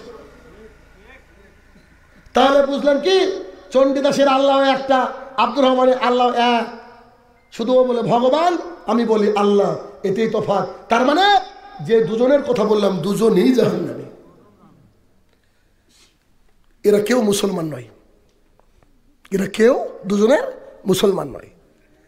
মুসলমান তো হচ্ছে সেই a person who submit his all will to the Almighty, আল্লাহ সুবহানাহু ওয়া তাআলা। একজন মানুষ যে তার নিজের ইচ্ছা খোয়াইশ আল্লাহর দরবারে সঁপে দিয়েছে, সেই হচ্ছে মুসলমান। তার মানে একজন মুসলমান ফজরের সময় ঘুমিয়ে থাকতে পারে না। একজন মুসলমান রামাদান আসলে গ্যাস্ট্রিক হয়েছে, এই অজুহাত দিতে পারে না। আছে না সমাজে? বউ মানুষ সারা বছর ভালো থাকলো, যেই শাওয়াল মাসে খেয়েছে, যেই রমাদান মাসের আগে মানে আর 2-5 দিন বাকি আছে, বলছে বৌমা আমার যা গ্যাস্ট্রিক, রোজা করতে পারবো এবার? আল্লাহর সাথে বাট পারি আছে নাই? বলছিলাম লুকমান হাকিম ছেলেকে বলছেন, ও আমার কলিজার টুকরা, তুমি শিরক করো না। শিরক করা মানে মোবাইলে আপনার ছোট মেয়েটা কি করতে করতে ফরম্যাট মেরে দিয়েছে। বলেন তো মোবাইলে কি কি আছে এখন? শিরক হচ্ছে এই কঠিন জিনিস। আমি আমার ভাষায় একটা কথা বলি, একজন ব্যক্তি বাংলাদেশ থেকে হজ করতে গিয়েছে, 8 লাখ টাকা খরচ। রাসূলুল্লাহ সাল্লাল্লাহু আলাইহি ওয়াসাল্লাম বলছে, হজ করলে মাসুম বাচ্চার মতো হয়ে যায় যদি হজটা কবুল হয়। তবে হজ যে কবুল হয় কিনা এটা তো আমার জানা নাই। একটা লোক হজ করে গেছে, তাকে যদি আপনি হাজি বলে না ডাকেন, ওর কিন্তু মাথা খারাপ হয়ে যায়।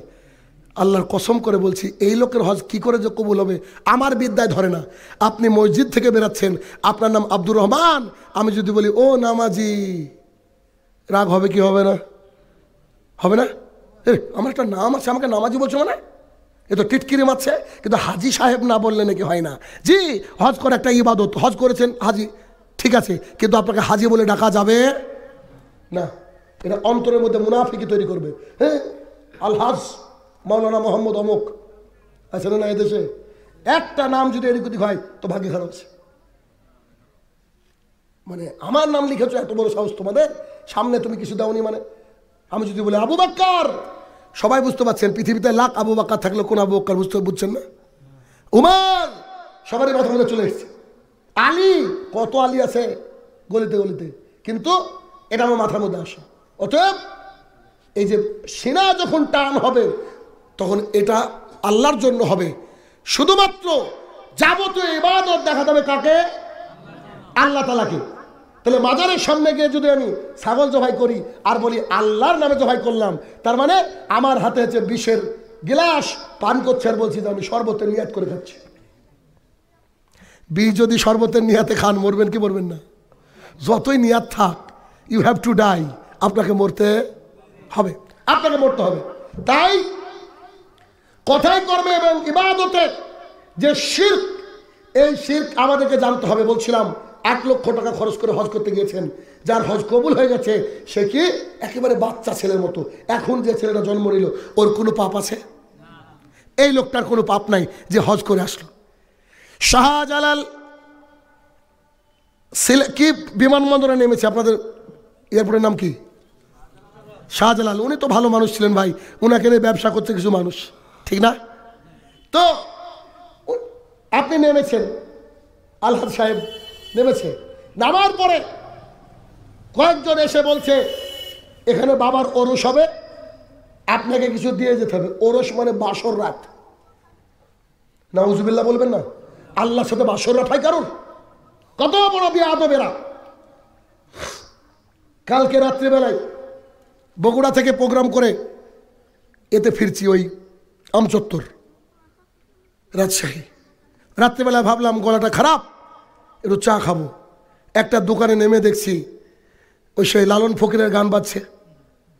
তো আমার সাথে ওই ভাই গিয়ে বলছে একটু বন্ধ করেন না, আমরা একটু চা খাবো 1 কাপ। তো বলছে অসম্ভব, বন্ধ হবে না, চাইলে কমাতে পারি সাউন্ড। পাশে কিছু খড়ি, ওই যে গাছ থেকে কাটে, ওটাকে কি বলেন? চলা বলি আমরা, চলা বলেন? আমার দেশ হলে মারতাম, কিন্তু পরের দেশে এসে আবার কি না কি হয়ে পাশে পড়েছিল। আমার ইচ্ছা হচ্ছিল, মানে পুলিশ যেমন চোর ধরলে ইয়াবালাকে ধরলে মারে না, ওভাবে ধরে পিটি। শয়তান গান শুনছে, মাথা ঝুঁকাচ্ছে ভাবে।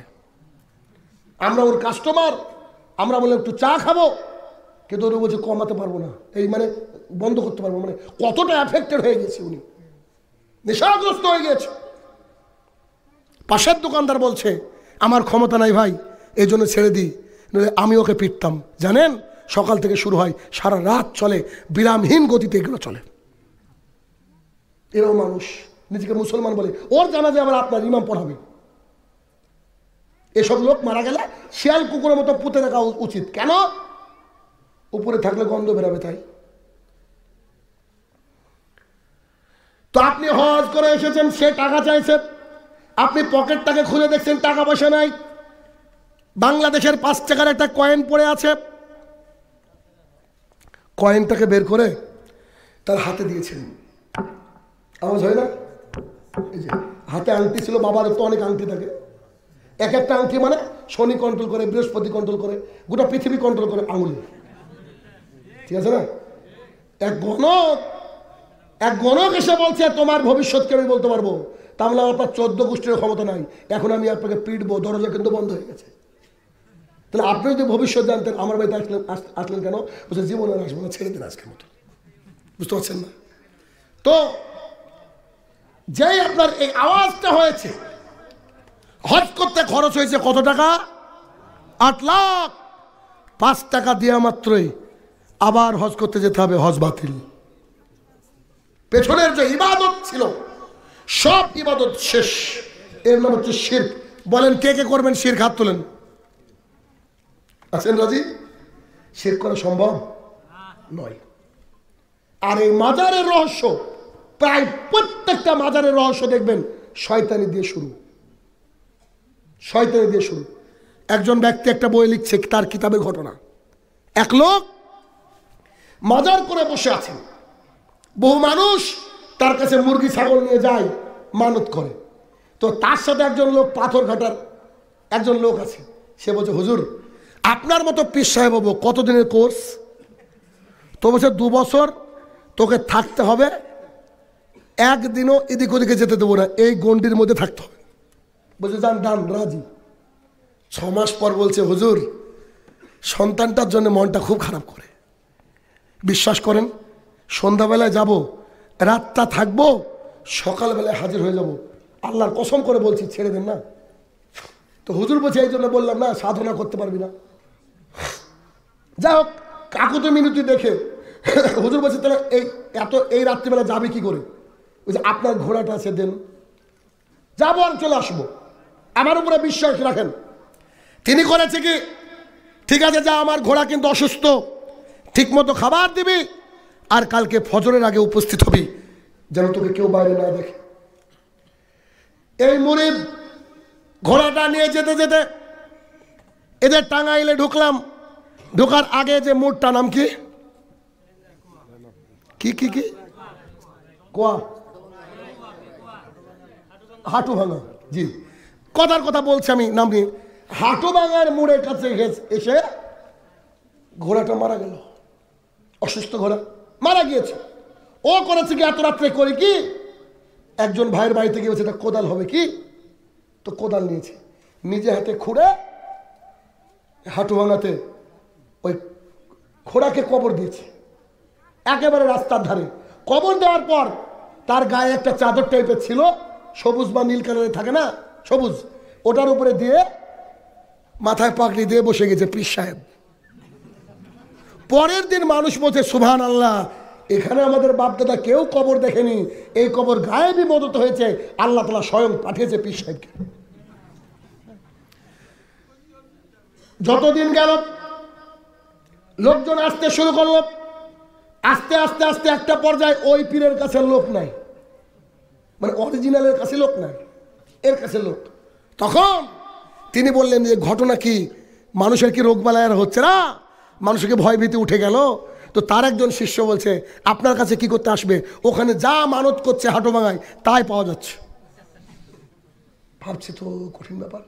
তিনি একটা মাস্ক পরে নিলেন, বাইরে গেলেন, দেখি কোন পীর সাহেব, গিয়ে দেখছে ওর শিষ্য, দেখে তো মেজাজ গরম। লোক তো অনেক আছে, ভাবছে এরা কখন সরবে, আমি একে মারবো, আমার ব্যবসা খেয়েছে ও। তিনি চুপচাপ বসে আছে, তার চোখ ওর দিকে পড়েছে, যা এবার তো শেষ। রাতের অন্ধকার ঘনিয়ে এসেছে, কানটাকে ধরে বলছে, কিরে কি ঘটনা, কবে থেকে পীর সাহেব হলি? বলছে, হুজুর আপনার পা ধরছে, আপনার যে ঘোড়াটা নিয়ে আসছিলাম ওই ঘোড়াটা মারা গিয়েছে। বিশ্বাস করেন, এখানে কোনো বাবার কবর না, এখানে আপনার ওই ঘোড়ার কবর। কিন্তু মানুষকে বলেছি অমুক শাহ সুফির মাদার, তাই মানুষ বিশ্বাস করে। হুজুর কি করব? ওর বড় হুজুর ওকে ডাক দিয়ে বলছে, হায় রে শিষ্য রে, আল্লাহর কসম করে বলছি, আমি যেখানে বসতাম ওটাও কোনো মাজার না, এর মার কবর ছিল, এই ঘোড়ার মায়ের কবর ছিল ওখানে। কথা বুঝছেন ভাইরে ভাই? এইভাবে ইবাদত শুরু হয়, এভাবে বিনা পুঁজির ব্যবসা এইভাবে শুরু হয়। আপনি প্রায় জায়গায় গিয়ে খোঁজ নেন, কোন বাবা আছে ওর 14 গোষ্ঠীর নামই জানে না, আন্দাজে বলেছে শাহ সুফি বাবা। মানুষ আর কে দেখলো? একটা লোক রাস্তা দিয়ে যাচ্ছিল, একটা স্যান্ডেল ছিঁড়ে গিয়েছে, রাগে স্যান্ডেলটাকে তুলে ছুঁড়ে মেরে দিয়েছে, গাছে আটকে গিয়েছে। 1 বছর পর দেখা গেল গাছে পাতা নাই, খালি স্যান্ডেল।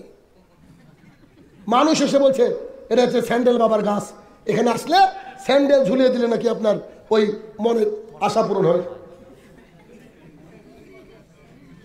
আমাদের একজন কাছের একজন বক্তা, নাম করছি না, চিনবেন, তিনি একটা এলাকায় বক্তৃতা করতে গিয়ে একটা বাবার মাজারে গিয়েছে, তো বলছে যে মাথা নিচু করে ঢুকেন। তো তিনি ভাবছেন দেখার জন্য আসলাম, ঢুকি। তো তিনি যখন মাথা নিচু করে ঢুকছেন, ঢুকে বলছেন তুই কোত্থেকে আসছিস? তুই বলে কথা। তো অমুক জায়গা থেকে আসছি দেখার জন্য। তোর কি সমস্যা? তো বাবা একটা সমস্যা নিয়ে আসছি, এখানে কি সমস্যার সমাধান করা হয়? তো বলছে জি হয়। তো বলছে যে আমার একটা ছোট্ট সমস্যা যদি সমাধান করে দিতেন। তো কি? আমার 26 লাখ টাকা লাগবে, আমি আটকে গিয়েছি, একটা সমস্যা পড়েছে, 26 লাখ টাকা লাগবে, একটু বলেন না আপনার বাবাকে দিতে। মানে ও তো বক্তা, শয়তানি করতে গিয়েছে ওর সাথে।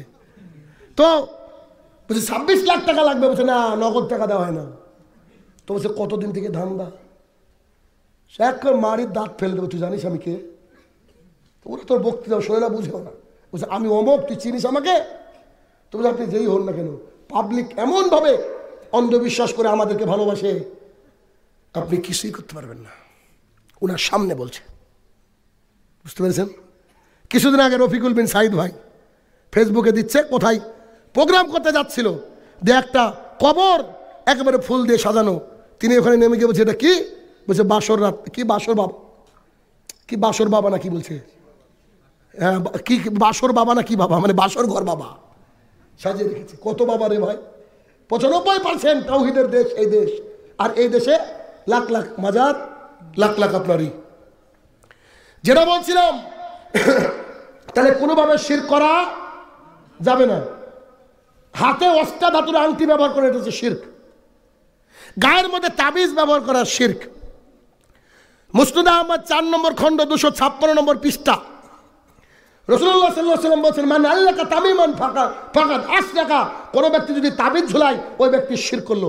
এই কথা আপনি বলেন আপনার তাবিজের ফ্যাক্টরিওয়ালা হুজুরকে, সে বলবে তোমাদের হুজুর যে বলেছে, তো তোমাদের হুজুরের জ্বর আসলে কি নাপা খায় না? ও বলবে। আর ওকে বলবেন জি আমাদের হুজুরের নাপা খায়, তবে গলায় বাঁধে না। বুঝলেন বোধহয়? আমরা নাপা খাই, গলায় বাঁধে কি? হুজুর তাবিজ দিয়ে দিয়েছে। একটা হিন্দুর চেয়ে বদ আকীদা যে ব্যক্তি তাবিজ দিয়ে মনে করে যে আমার জীবন পরিবর্তন হবে। কারণ জীবন যদি পরিবর্তন করতে পারতো, ও কি তাবিজ বিক্রি করতো? আগে নিজের গোটা দেহতে তাবিজ লাগিয়ে কোটিপতি হয়ে বাংলাদেশের প্রধানমন্ত্রী বসে থাকতো, ঠিক না? এখন একটা বৃদ্ধ লোক যদি বলে আমার কাছে এমন এক ধরনের পানি আছে, এটা পান করলে আপনি যুবক হয়ে যাবেন, ভাই কথা কি মানা যাবে? ওই তো বৃদ্ধ। তাহলে আমাদের জীবন চলে যাবে, তবু আমরা শিরক করব না। কোনো কিছুর প্রতিকৃতিতে মাল্যদান করলে শিরক হয়, খাম্বা পূজা করলে শিরক হয়। হিন্দু তো চোখ নাক মুখ আছে, আপনার তাও নাই। আপনি গিয়ে ওই এতে ফুল দিয়ে অমুক জিন্দাবাদ বলে চিৎকার করছেন, করেন কি করেন না? আল্লাহর কাছে গিয়ে ধরা পড়ে যাবেন। শুনুন, পৃথিবীর বুকে দুটো দল রয়েছে, একটা হচ্ছে হিজবুল্লাহ, একটা হচ্ছে হিজবুশ শয়তান। একটা আল্লাহ তাআলার দল, আর আরেকটা হচ্ছে শয়তানের দল। দল 100 হতে পারে, ও মিলে একটা। আপনি হানাফি, শাফি, মালিকি, খারেজি যাই হন না কেন, সব মিলে একটা। অতএব সব কিছুর জন্য ভরসা করতে হবে কার উপরে? সন্তান দেওয়ার মালিককে, ফসল দেওয়ার মালিক। একটা মেয়ে গিয়ে সন্তান চাইছে বাবার দরবারে, এই পাথর ঘাটাতে কুকুরের বাচ্চা হয়, ছাগলের, গরুর, বিড়ালের। পৃথিবীতে কোথাও কোনো কুকুর গিয়ে কি মাজারে গিয়ে বলছে যে বাবা I have no child, can you give me some childs? বাবারে বাবা আমার সন্তান নাই, আমাকে কিছু সন্তান দেওয়া যায় না। অথচ কুকুরকে আল্লাহ এত সন্তান দেয়, কুকুরের চোটে হাঁটাই মুশকিল। আসলে সন্তানদের মালিক আল্লাহ তাআলা। এরপরে লুকমান হাকিম ছেলেকে বললেন, ইয়া বুনাইয়া, হে আমার কলিজার টুকরা, আকিমিস সালাত, তুমি সালাত কায়েম করো, সালাত কায়েম করো। এটা হচ্ছে মসজিদ, হচ্ছে বোধহয় মসজিদ, যেটা যেখানে সালাত আদায় করা, ওটা কোন জায়গা? না না, ওটা বলছি না। আপনাদের মসজিদ কোথায়? ও আচ্ছা, নিচটাকে ফাঁকা রাখা আছে। এখন কি রানিং সালাত এখানে হয়? আমি সেটা বলছি, রানিং কোথায় হয় পড়েন? পেছনে। আচ্ছা যাই হোক। তো এই যে মসজিদে সালাত আদায় করার জন্য আপনারা যান, এই মসজিদ কার ঘর? আল্লাহর ঘর। এই মসজিদের উন্নতি কল্পে জলসা বোধ হয়। তো আল্লাহর ঘরের উন্নতি কল্পে জলসা। আচ্ছা আমাকে বলেন তো, যে আল্লাহ তাআলা আপনাকে সম্পদ দিয়েছে, আল্লাহ তাআলা আপনাকে যখন নিয়ে নিবে তখন এইরকম ধবধবে একটা পোশাক পরিয়ে দেওয়া হবে, যেটার নাম হচ্ছে কাফন, ঠিক না? কাফনের কি পাথর ঘাটাতে পকেট থাকে? পকেট পকেট কোনো টাকা নিয়ে যাবেন? নিয়ে যাবেন না। তাহলে আল্লাহ তাআলার ঘর, এই বিষয়টাকে একটু থামিয়ে রেখে একটা কথা বলি। কিয়ামতের মাঠে আল্লাহ তাআলা বলবে আপনাকে আমাকে, জনাব আমি যে ক্ষুধার্ত ছিলাম আপনি খেতে দেননি কেন? তখন আমরা বলবো, হে আমার প্রতিপালক, আপনি তো আল্লাহ, আপনি তো খান না। তখন আল্লাহ তাআলা বলবে, তোমার ওই অমক বান্দাটা, অমক লোকটা এলাকায় অভুক্ত ছিল, না খেয়েছিল, গরিব ছিল, যে ছিল তো তোমার টাকা থাকার পরে তুমি দান করনি কেন? তাকে যদি দান করতা আমাকে খাওয়ানো হতো। আল্লাহ তাআলা বলবেন, আমি অসুস্থ ছিলাম, তোমরা দেখতে আসোনি কেন? বান্দারা বলবেন, হে আমার প্রতিপালক, আপনি তো মহান রব্বুল ইজ্জত, আপনি কি করে অসুস্থ হবেন? আল্লাহ তাআলা বলবে, তোমার ভাই আব্দুর রহমান অসুস্থ ছিল, দেখতে যাওনি কেন? এবার এটা কার ঘর? আল্লাহর ঘর। আল্লাহ তাআলা যদি কিয়ামতের মাঠে আমাদেরকে বলে, আমার ঘর তৈরি হয়েছিল, তোমার বাড়ির বাথরুমটা মোজাইক প্লেট দিয়ে সাজিয়েছিল, আর আমার ঘরটা বিরান অঞ্চল হয়ে পড়েছিল, তুমি টাকা দান করনি, তুমি কেন করনি? উত্তর কি দেব? উত্তর আছে? অতএব মসজিদের জন্য উন্নতিকল্প নয়, ইমানের উন্নতিকল্পে প্রোগ্রাম করবেন। আর মসজিদের জন্য মানুষ এমনি লাখ লাখ টাকা দিয়ে যাবে, কারণ আল্লাহর ঘর।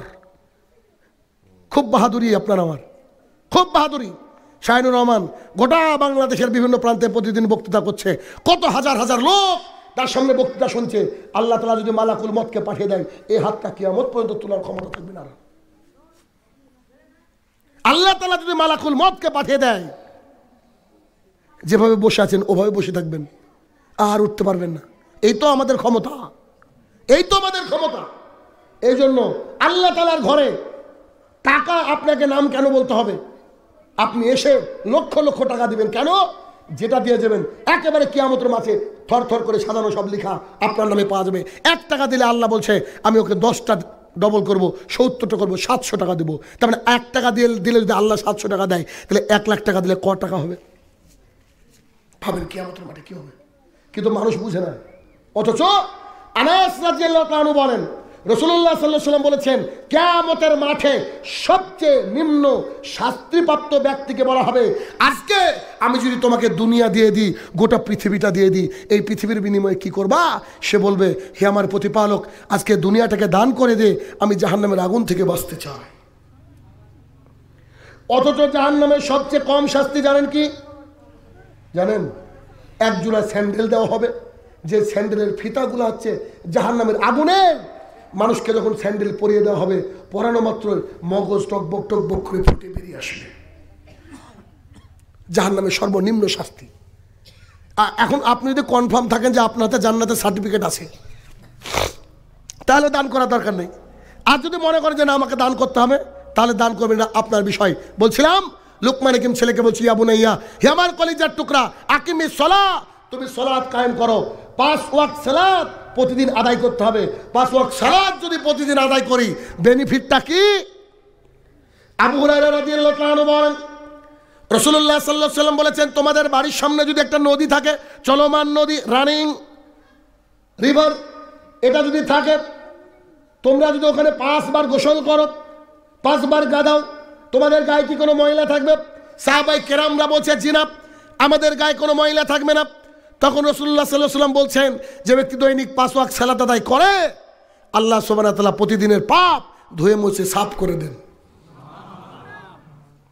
আনাস রাদিয়াল্লাহু তাআলা বলেন, রাসূলুল্লাহ সাল্লাল্লাহু আলাইহি ওয়াসাল্লাম বলেছেন, আল্লাহ সুবহানাহু ওয়া তাআলা বলেন, আমার বান্দারা যদি দৈনিক 5 ওয়াক্ত সালাত আদায় করে, আমি আল্লাহ তাআলা প্রতিদিন তাকে 50 ওয়াক্তের নেকি তার অ্যাকাউন্টে যোগ করে দেব।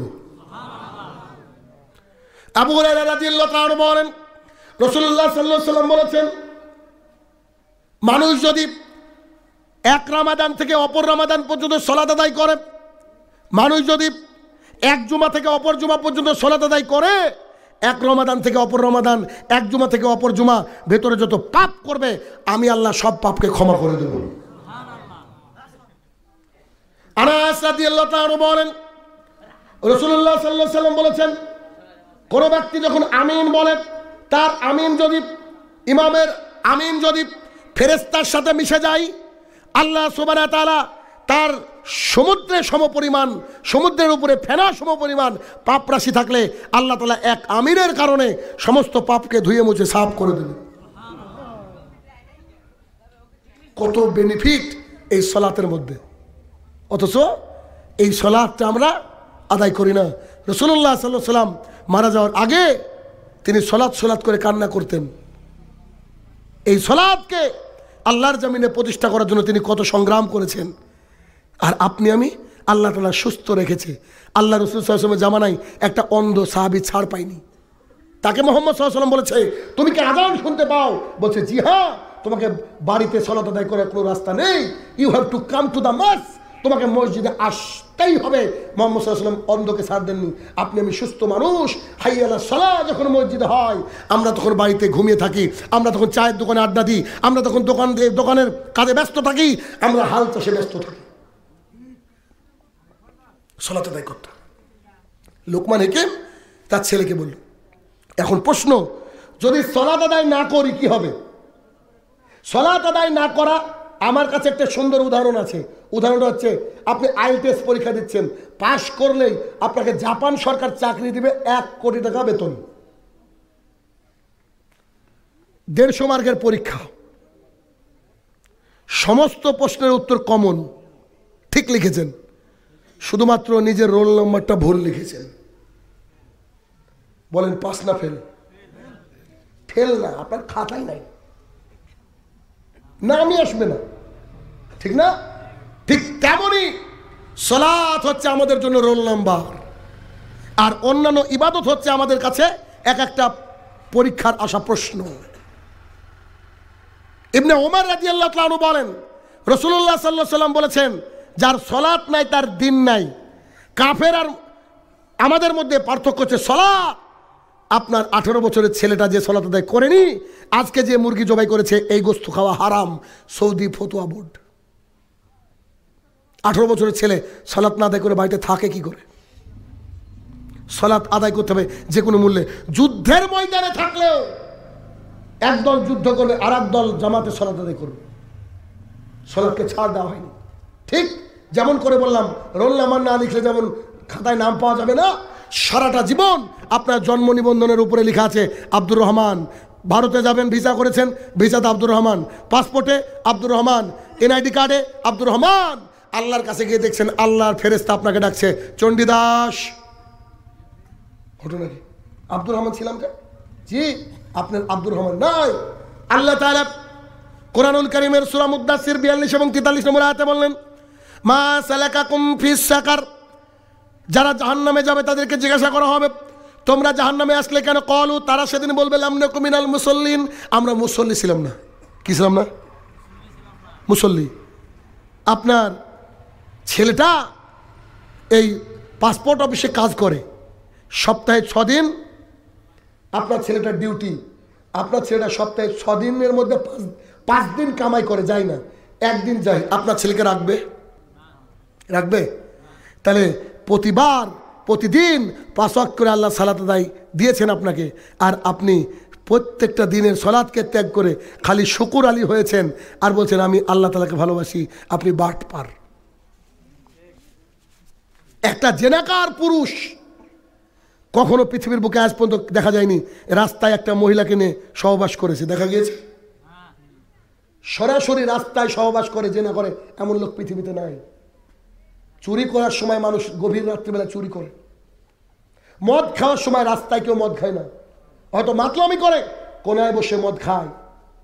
একজন বেনামাজি একটা লুচ্চা মানুষের চেয়েও খারাপ, জেনাকার মানুষের চেয়েও খারাপ, ডাকাতের চেয়েও খারাপ, মাতালের চেয়েও খারাপ। কেন? মাতাল লুকিয়ে লুকিয়ে খায়, চোর লুকিয়ে চুরি করে, জেনাকারিনী ঘরের গেট বন্ধ করে দিয়ে জেনা করে। আর ওই লোক চায়ের দোকানে আড্ডা দিচ্ছে, দোকানে বসে আছে, রাস্তাঘাটে বসে আছে, তখন মসজিদে বলছে হাইয়া আলাস সালাহ, তখন সে আর মসজিদে যায় না। তাহলে এই কত বড় ডাকাত! অতএব যার সালাত নাই তার কোনো কিছু আল্লাহর কাছে কাজে লাগবে না। এরপরে লুকমান হাকিম ছেলেকে বললেন, আমরু বিল মারুফ, ও আমার কলিজার টুকরা, মানুষকে ভালো কাজের উপদেশ দাও। ভালো কাজের উপদেশ কি? তুমি মানুষকে বলে দাও ফরজ সালাতের পর কেউ যদি আয়াতুল কুরসি পড়ে তার থাকার জায়গা জান্নাত। সুবহানাল্লাহ বলে গেছেন। ফরজ সালাতের পর কেউ যদি আয়াতুল কুরসি পড়ে তার থাকার জায়গা জান্নাত। তো সে জান্নাতে যায়নি কেন? মরেনি তাই, মরলে জান্নাত। কোন ব্যক্তি যদি সকালবেলায় আল্লাহ তাআলার কাছে বলে ফজরের সালাত আদায় করে অন্ততপক্ষে 3 বার আল্লাহুম্মা আজিরনি মিনান নার, হে আমার প্রতিপালক আমাকে তুমি জাহান্নাম থেকে বাঁচাও। রাসূলুল্লাহ সাল্লাল্লাহু আলাইহি ওয়াসাল্লাম বলছেন জাহান্নাম আল্লাহর কাছে গিয়ে বলে হে আমার প্রতিপালক, ওই যে ওই লোকটা বলল জাহান্নাম থেকে বাঁচাও, হে আমার প্রতিপালক তুমি ওই ব্যক্তিকে জাহান্নাম থেকে বাঁচাও না। আপনি আমি যদি জাহান্নাম থেকে পরিত্রাণ চাই, জাহান্নাম নিজে গিয়ে আল্লাহর কাছে দোয়া করে। রাসূলুল্লাহ সাল্লাল্লাহু আলাইহি ওয়াসাল্লাম একই হাদিসের মধ্যে বললেন, আবু হুরায়রা রাবী তিনি বললেন কোন ব্যক্তি যদি আল্লাহর কাছে প্রতিদিন সকালবেলায় এবং সন্ধ্যাবেলায় প্রতিদিন যদি আল্লাহ তাআলার কাছে বলে হে আমার প্রতিপালক আল্লাহুম্মা ইন্নী আসআলুকাল জান্নাত, হে আমার প্রতিপালক তুমি আমাকে জান্নাত দিয়ে দাও। জান্নাত আল্লাহ তাআলার কাছে গিয়ে বলে হে আমার প্রতিপালক অমুক লোকটা আমাকে চেয়েছে, মাবুদ গো আমি জান্নাত দোয়া করছি, সেই ব্যক্তিকে জান্নাত দিয়ে দাও। জান্নাত দোয়া করলে কবুল হবে, কারণ জান্নাত তো জ্বর দেখায় না, ঠিক না? কোন ব্যক্তি যদি সকালবেলায় ফজরের সালাত আদায় করে বলে সাইয়্যিদুল ইস্তেগফার, কার কার মুখস্থ আছে হাত তুলেন। সাইয়্যিদুল ইস্তেগফার কার মুখস্থ আছে হাত তুলেন। 1 2 3টে হাত দেখছি, আল্লাহ 4টে, ও এদিকে কটা আছে দেখেন? বাচ্চা ছেলেদের মুখস্থ আছে, নামান বড় মানুষের মুখস্থ নেই। আল্লাহুম্মা আনতা রাব্বি লা ইলাহা ইল্লা আনতা খালাকতানি ওয়া আনা আবদুকা ওয়া হাদিকা ওয়া হাদিকা মাসতাতাতু আউযু বিকা মিন শাররি মা সানাতু ওয়া বুলাকা বিনিয়ামাতিকা আলাইহি আবু বিজামবি ফাগফিরলি ফাইন্নাহু লা ইয়াগফিরুয যুনুবা ইল্লা আনতা। এর ফজিলত কি জানেন? রাসূলুল্লাহ সাল্লাল্লাহু আলাইহি ওয়াসাল্লাম বলছেন কোন ব্যক্তি যদি ফজর সালাতের পরে একবার পড়ে সারা দিনের মধ্যে মরলে জান্নাত। মাগরিবের পর কোন ব্যক্তি যদি পড়ে সারা রাতের মধ্যে মরলে জান্নাত। কি মজার দোয়া! একটু বাংলাটা বোঝার চেষ্টা করবেন, এত মজা। আল্লাহ তুমি আমার একমাত্র প্রভু, একমাত্র রব, তুমি ছাড়া কোনো মাবুদ নেই। আমি তোমার যে নিয়ামত পেয়েছি তার কৃতজ্ঞতা স্বীকার করছি। আমি যে পাপ করেছি এই পাপগুলো আমি করেছি, আল্লাহ তোমার কাছে পাপকে সরপদ করছি, আমি ঘৃণা করছি, ভুল হয়ে গেছে, আমি পাপগুলো করেছি, মাবুদ তুমি আমাকে ক্ষমা করো। আমি জানি তুমি ছাড়া আমাকে কেউ ক্ষমা করতে পারে না। কত সুন্দর দোয়া! তাহলে লুকমান হাকিম ছেলেকে বলছে আমরু বিল মারুফ, মানুষকে ভালো কাজের আদেশ দাও। আপনি যদি কিচ্ছুই না জানেন এটুকু তো বলতে পারবেন, ও চাচা চলেন নামাজ পড়ে আসি, ও আমার কলিজার টুকরা ভাই চলেন যাই, মাগরিবের সালাতের সময় হয়ে গেছে, আমরা মসজিদে গিয়ে সালাত আদায় করি, বলা যাবে না? তাহলে মানুষকে ভালো কাজের আদেশ করতে হবে। এরপরে বললেন অনহানিল মুনকার, অন্যায় কাজ থেকে মানুষকে বিরত থাকার জন্য বলো। মানুষ যখন কোনো অন্যায় করবে তাকে বলো তুমি অন্যায় করছো। বাংলাদেশে সে প্রতিদিন বলছি যারা ফ্রান্সের পতাকা ঝুলিয়েছে এরা মুসলমান নয়, যারা আর্জেন্টিনার পতাকা ঝুলিয়েছে এরা মেসির সাথে জান্নাতে যাবে। তো মেসি যেখানে যাবে ওখানে যাবে, আমি তো বলছি না, হাদিস বলছে। রাসূল সাল্লাল্লাহু আলাইহি ওয়াসাল্লাম বলছেন, আবু হুরায়রা রাদিয়াল্লাহু তাআলা বর্ণনা করে বলছেন যে ব্যক্তি যাকে অনুসরণ করে সে ব্যক্তি তাদের সাথে উঠবে। আপনি সালাত আদায় করেন, আপনি আপনার ইমামকে মানেন, ইমামের সাথে উঠবেন। চরমনায়ের মুরিদরা হুজুরের সাথে উঠবে, চরমনায় জাহাজ নিয়ে আসবে কিয়ামতের মাঠে। আমাদের জাহাজ আনার কেউ দরকার নাই, পানিও নাই জাহাজও নাই কিয়ামতের মাঠে, বুঝেন না? রাবিয়া ইবনে কাব রাদিয়াল্লাহু তাআলা আনহু বলছেন রাসূল সাল্লাল্লাহু আলাইহি ওয়াসাল্লামের সঙ্গে সালাত আদায় করলাম, ঘুমালাম রাত্রিবেলায়, এক বন্যা পানি এনে বলছিলেন ইস্তেনজা করেন, অজু করেন। তো পানিটাকে তিনি ইস্তেনজা ব্যবহার করে অজু করতে লাগলেন। অজু করার সময় আমাকে বলছে রাবিয়া ইবনে কাব, জি আল্লাহর রাসূল বলেন তুমি কিছু চাও আমার কাছ থেকে চাও। তো রাবিয়া ইবনে কাব বলছে দিবেন, ঠিক আছে, তো জান্নাতে আপনার সাথে থাকতে চাই। কি বলছে? জান্নাতে আপনার সাথে থাকতে চাই। মুহাম্মদ সাল্লাল্লাহু আলাইহি ওয়াসাল্লাম বলছে জি না, অন্য কিছু চাও, অন্য কিছু চাও। বলছে না, যদি দিতে হয় ওটাই দেন, নাহলে দরকার নেই। তো রাসূল সাল্লাল্লাহু আলাইহি ওয়াসাল্লাম বলছে, শোনো রাবিয়া ইবনে কাব, বেশি বেশি সেজদা করো, যাতে করে আমি আল্লাহর কাছে সুপারিশ করে তোমাকে জান্নাতে নিয়ে যেতে পারি। পৃথিবীর সর্বশ্রেষ্ঠ মানুষ, তিনি ক্ষমতা দিয়ে বলতে পারলেন না যে তোমাকে আমি জান্নাতে নিয়ে যাবই যাব, আর হুজুর বলছে যে নাকি কিয়ামতের মাঠে আপনার আসবে জাহাজ। আশ্চর্য দুনিয়া না? অনহানিল মুনকার, খারাপ কাজ থেকে মানুষকে বিরত রাখো। রাসূলুল্লাহ সাল্লাল্লাহু আলাইহি ওয়াসাল্লাম বলছেন, মান তাশাব্বা বিগায়রি কওমিন ফাহুয়া মিনহু, যে ব্যক্তি অন্য কোনো জাতির অনুসরণ করলো তারা তাদের দলের। জনাব, ছেলেটা চুলকে দেখেছে, দেখতে পান না, এই সাইডে উড়িয়ে দিয়েছে, এই সাইডে উড়িয়ে দিয়েছে, কার অনুকরণ করছে আপনার বেটা?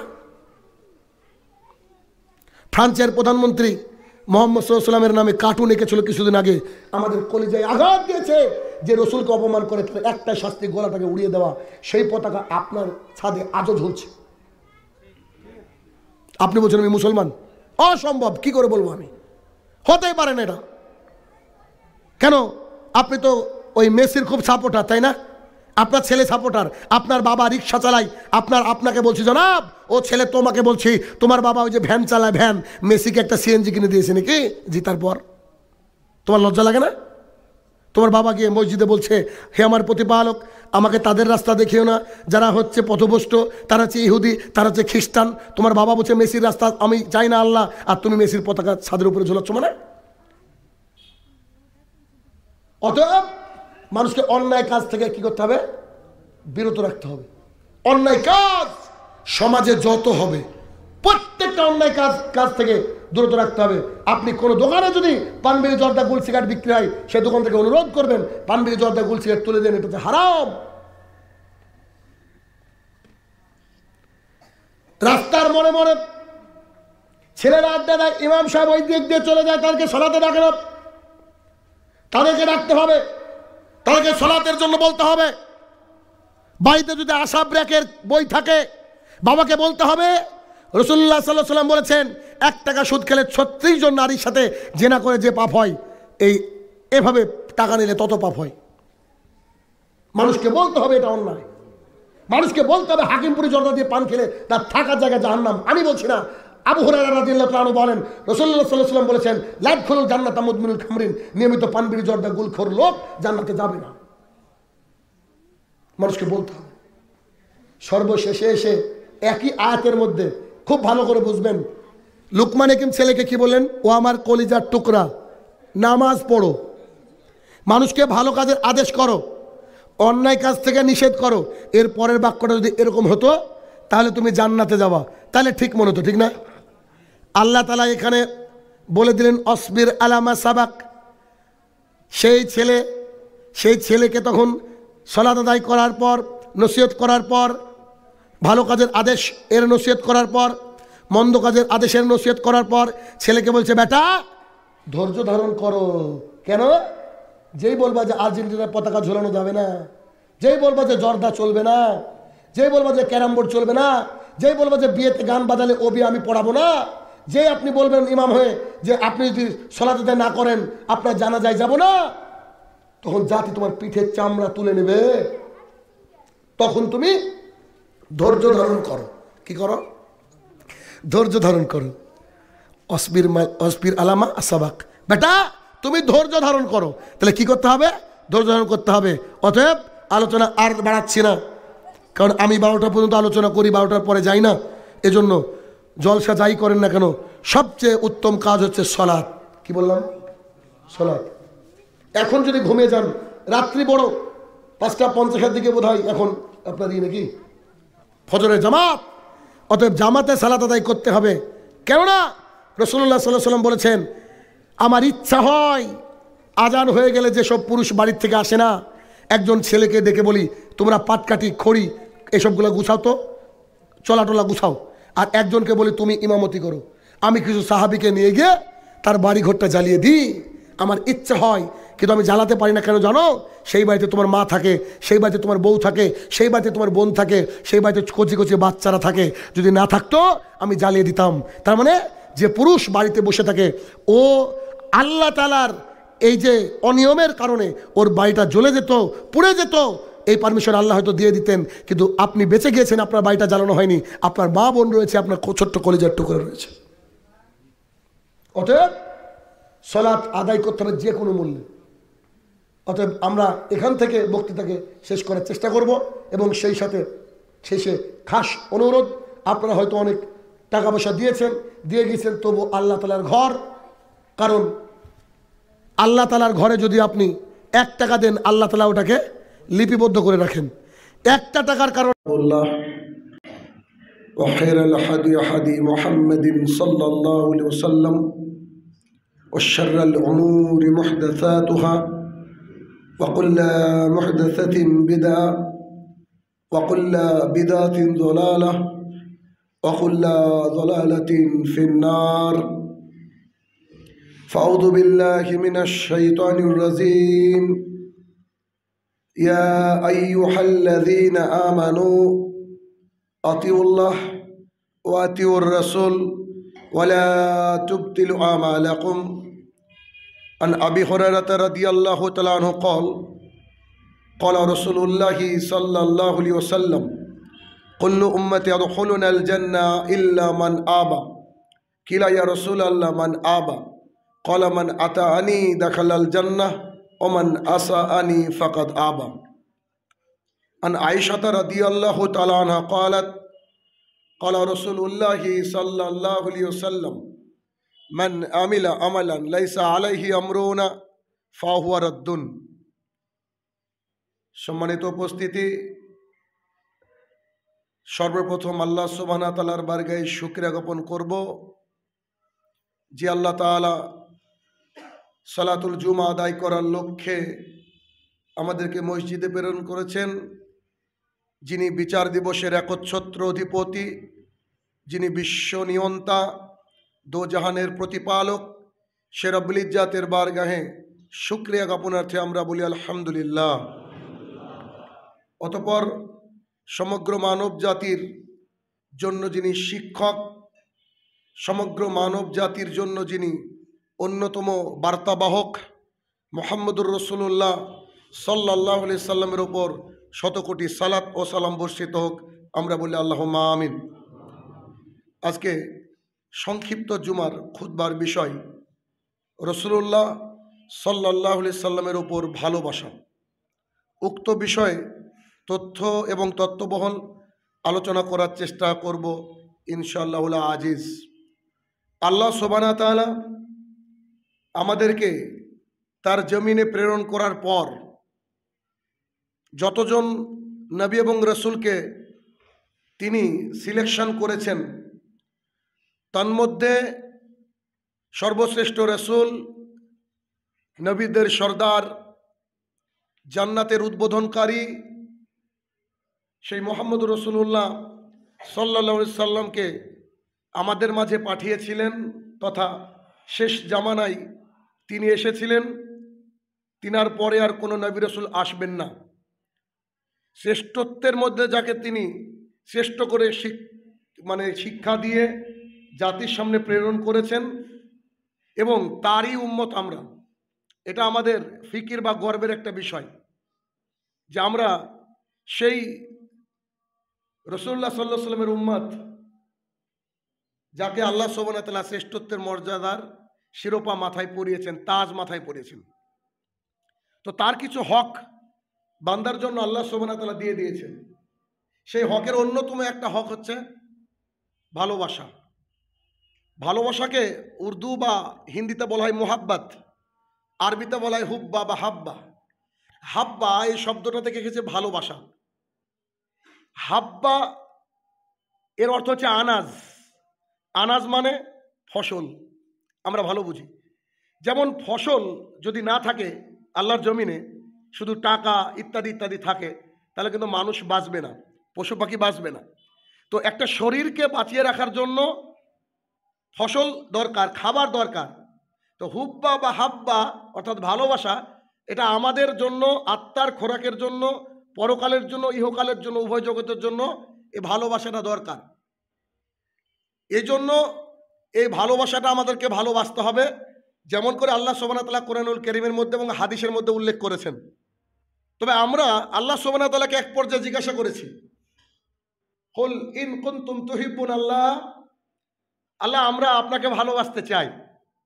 পৃথিবীর বান্দা যারা আনুগত্যশীল, আল্লাহর পথ ধরে চলতে চায়, আল্লাহ তৈরিকৃত জান্নাতের ওই রাস্তায় হাঁটতে চায়, তারা আল্লাহ সুবহানাহু ওয়া তাআলাকে বলেছেন যে আমরা আপনাকে ভালোবাসতে চাই। তখন আল্লাহ সুবহানাহু ওয়া তাআলা বলছেন আমাকে ভালোবাসার দরকার নেই, ফাত্তাবিউনি, আমার নবীকে অনুসরণ করো। তোমরা যদি আমার নবীকে অনুকরণ করতে পারো, আল্লাহ তাআলা বলছেন ওয়া ইহবিবুকুমুল্লাহ, আমি তোমাদেরকে ভালোবাসবো। আর আমি আল্লাহ তাআলা যখন কোনো বান্দাকে ভালোবাসবো, আমার দায়িত্ব তুমি যত পাপ করেছো আমি সমস্ত পাপকে ধুয়ে মুছে পরিষ্কার করে দেব, আল্লাহ তাআলার ওয়াদা। তার মানে অত্র আয়াত থেকে বোঝা যাচ্ছে আল্লাহর জমিনে যত বান্দা আছে, হতে পারে যে কোনো জাতির, সবারই প্রথম ডিউটি হচ্ছে ভালোবাসবে আল্লাহ সুবহানাহু ওয়া তাআলাকে এক নম্বরে। কারণ তিনি আমাদের খালেক, তিনি স্রষ্টা, এক নম্বরে তাকে ভালোবাসতে হবে। যদিচ মা বাবা আমাদের জীবনে 50-60 বছর দায়িত্ব নিয়ে কেরিয়ার তৈরি করার চেষ্টা করে, আল্লাহ সুবহানাহু ওয়া তাআলা মা বাবাকে দায়িত্ব দেওয়ার আগেই 10 মাস ওই জায়গায় সংরক্ষণ করেন যেখানে বাইরে থেকে খাবার ঢোকার কোনো রাস্তা নেই। তাহলে ভালোবাসার ফার্স্ট প্রায়োরিটি আল্লাহ সুবহানাহু ওয়া তাআলা। এরপরে মা বাবাকে আল্লাহ তাআলা 60-70 যত দিন দিয়েছেন, কিন্তু একজন মানুষের ইহকালীন এবং পরকালীন জীবন, নেভার এন্ডিং লাইফ যেটাকে বলা হয়, সেই জীবনের জন্য একজন মানুষকে যে গাইডলাইন দিয়েছেন তিনি হচ্ছেন মুহাম্মদ রাসূলুল্লাহ সাল্লাল্লাহু আলাইহি সাল্লাম। মানে আমি বোঝাতে চাইছি মা বাবা 50, 30, 60 বছর, আর রাসূলুল্লাহ সাল্লাল্লাহু আলাইহি সাল্লাম একটা অনন্ত জীবনের গাইডলাইন দিয়েছেন। তাহলে মা বাবার চেয়ে কি রাসূল সাল্লাল্লাহু আলাইহি সাল্লামকে ভালোবাসা আরো আগে আসবে না? এটা হিসাব বলছে, এটা যুক্তি বলছে। কোরআন সুন্নাহ কি বলছে ওটা একটু পরে জানবো। তাহলে বোঝা গেল প্রথমে ভালোবাসতে হবে কাকে? আল্লাহ সুবহানাহু ওয়া তাআলাকে। এবং আল্লাহ সুবহানাহু ওয়া তাআলাকে ভালোবাসার নমুনা দিয়েছেন কারা? সাহাবায়ে কেরাম। তাদের থেকে পাঠ নিতে হবে, আমাদের মস্তিষ্ক প্রসূত কোনো কথা চলবে না। কেমন? আয়েশা রাদিয়াল্লাহু তাআলা আনহা বলেন, রাসূলুল্লাহ সাল্লাল্লাহু আলাইহি সাল্লাম একটা মুজাহিদ দলের একজন ব্যক্তিকে, একজন সাহাবীকে আমির করে পাঠালেন, দল নেতা করে পাঠালেন। তিনি তার সফরে গেলেন, যখনই সালাত আদায় করাতেন তিনি অন্যান্য কিছু তেলাওয়াত করলেও শেষে এসে সূরা ইখলাস, কুল হু আল্লাহু আহাদ পাঠ করতেন। সাহাবায়ে কেরামদের কাছে ব্যাপারটা কেমন ঠেকলো। তিনারা ফিরে আসার পর রাসূলুল্লাহ সাল্লাল্লাহু আলাইহি সাল্লামকে ঘটনাটি বললেন যে আপনি যাকে আমাদের জন্য আমির বানিয়ে পাঠিয়েছেন তিনি যাই তেলাওয়াত করুক না কেন ওই শেষে কুল হু আল্লাহু আহাদ পড়ে কেন? রাসূলুল্লাহ সাল্লাল্লাহু আলাইহি সাল্লাম বলছেন আচ্ছা ঠিক আছে, ডাকো তাকে। তো তিনি আসলেন, আপনার জানাশোনা হাদিস কিন্তু শিক্ষা নিতে হবে ভিন্ন করে। তিনি আসলেন, আসার পর জিজ্ঞাসা করা হলো যে কি ব্যাপার, ইনারা যা অভিযোগ করছেন আপনি কি সত্যি তাই করেছেন? তো বলছে জি আল্লাহ রাসূল সাল্লাল্লাহু আলাইহি সাল্লাম আমি তাই করেছি। ওই কেন করেছেন? এই সূরা ইখলাসের মধ্যে আমার আল্লাহ সুবহানাহু ওয়া তাআলার বর্ণনা রয়েছে। সাহাবীর কথা শুনেন, সূরা ইখলাসের মধ্যে আমার আল্লাহ সুবহানাহু ওয়া তাআলার বর্ণনা রয়েছে। আমার অন্তর বলে যেহেতু আমি আল্লাহকে ভালোবাসি, এই সূরাটা বারবার পড়তে চাই আমার অন্তরটা, তাই আমি বারবার তেলাওয়াত করি এবং প্রশান্তি অনুভব করি। তখন মুহাম্মদ সাল্লাল্লাহু আলাইহি ওয়াসাল্লাম বলছেন সাহাবীরা ওকে বলে দাও যার জন্য তিনি এই সূরা ইখলাস তেলাওয়াত করেন তিনিও তাকে ভালোবাসেন। কথা কি বুঝাতে পেরেছি? আল্লাহ সুবহানাহু ওয়া তাআলাকে ভালোবাসার অন্যতম মাধ্যম হচ্ছে যে আল্লাহ তাআলার বৈশিষ্ট্য সম্বলিত যে আয়াত রয়েছে সেগুলা তেলাওয়াত করে সাহাবী প্রশান্তি পায়। কেন? তিনি আমার রব, এই জন্য। তো তাই তিনি কি করলেন, আমি বারবার করে ওটাই তেলাওয়াত করি। এখন আপনার আমার পরীক্ষা যে এই যে হাদিস আমি শুনলাম জানলাম, এখন আমাদেরকে অ্যাপ্লাই করতে হবে, আমাদেরকে অ্যাপ্লাই করতে হবে। সাহাবায়ে কেরামের ইন্টেনশনটা কোথায় ছিল যে আল্লাহ রসুলকে ভালোবাসতে হবে যে কোনো মূল্যে, ওটা আমাদের মূল টার্গেট, ওটাই মূল টার্গেট। তাহলে আমরা যদি এখন ওই কথায় ফোকাস করি যে তারপর থেকে প্রায় সাহাবীরা হয়তো ইখলাস পড়তেন। আমি ওই হাদিস যেদিন জেনেছি তারপর থেকে আমি প্রত্যেক রাকাতে ইখলাস পড়ি, আমি ব্যক্তিগতভাবে বলছি। আপনি কি করবেন এটা আপনার ব্যাপার, তবে মেনে নেওয়াটা ওই রকমই, শোনার সাথে সাথে ভেতরে প্রবণতা তৈরি হয়ে যায় যে ইনশাল্লাহ আমি মানবো, কারণ এটাতে তো আপনার কোনো ক্ষতি নাই। জাগতিক এবং পরলৌকিক অনেক সুকুনের জায়গা, শান্তির জায়গা রয়েছে। তাহলে আমাদেরকে কি করতে হবে? আল্লাহ তাআলাকে ভালোবাসতে গিয়ে যা যা করার দরকার ঠিক তাই তাই করতে হবে। তার মানে ফজরের সলাৎ ছোটার কথা না কারোর, কেন আল্লাহ তাআলা ভালোবেসেই তো আপনাকে মুয়াজ্জিন নিযুক্ত করে দিয়েছেন। মুয়াজ্জিন বলছে হাইয়া আলাস সালাহ, তারপরে আবার মুয়াজ্জিন বলে দিচ্ছে কেন আসবেন জানেন না, এই কারণে আসবেন আপনার কামিয়াবির জন্য, হাইয়া আলাল ফালাহ। সাথে আরো একটা কথা যুক্ত করছেন, আপনার ঘুমটা খুব প্রিয়, কিন্তু আর সালাতু খায়রুম মিনান নাওম, আপনি যে ঘুমাচ্ছেন তার চেয়ে বহুগুণ বেহতার হচ্ছে সালাত। তাহলে একটা হাদিস দিয়ে আমাদের জীবন পরিবর্তন হতে পারে যদি আমরা পরিবর্তন হব মনে করি। আচ্ছা, কিন্তু আল্লাহ সুবহানাহু ওয়া তাআলা কোরআনুল কারীমের মধ্যে বললেন ফাত্তাবিউনি, you have to follow the way of prophet Muhammad রাসূলুল্লাহ সাল্লাল্লাহু আলাইহি ওয়াসাল্লাম। তোমাকে মুহাম্মদ সাল্লাল্লাহু আলাইহি ওয়াসাল্লামের রাস্তাকে অনুসরণ করতে হবে। এখন মুহাম্মদ সাল্লাল্লাহু আলাইহি ওয়াসাল্লামের রাস্তাকে অনুসরণ করা, তাকে ভালোবাসার কয়েকটা দৃষ্টান্ত দেখি পেশ করার চেষ্টা করি। আনাস রাদিয়াল্লাহু তাআলা আনহু বলেন রাসূলুল্লাহ সাল্লাল্লাহু আলাইহি ওয়াসাল্লাম বলেছেন, আল্লাহর কসম করে বলছি যার হাতে আমি মুহাম্মদ সাল্লাল্লাহু আলাইহি ওয়াসাল্লামের জান, তোমরা যদি পূর্ণাঙ্গ মুমিন হতে চাও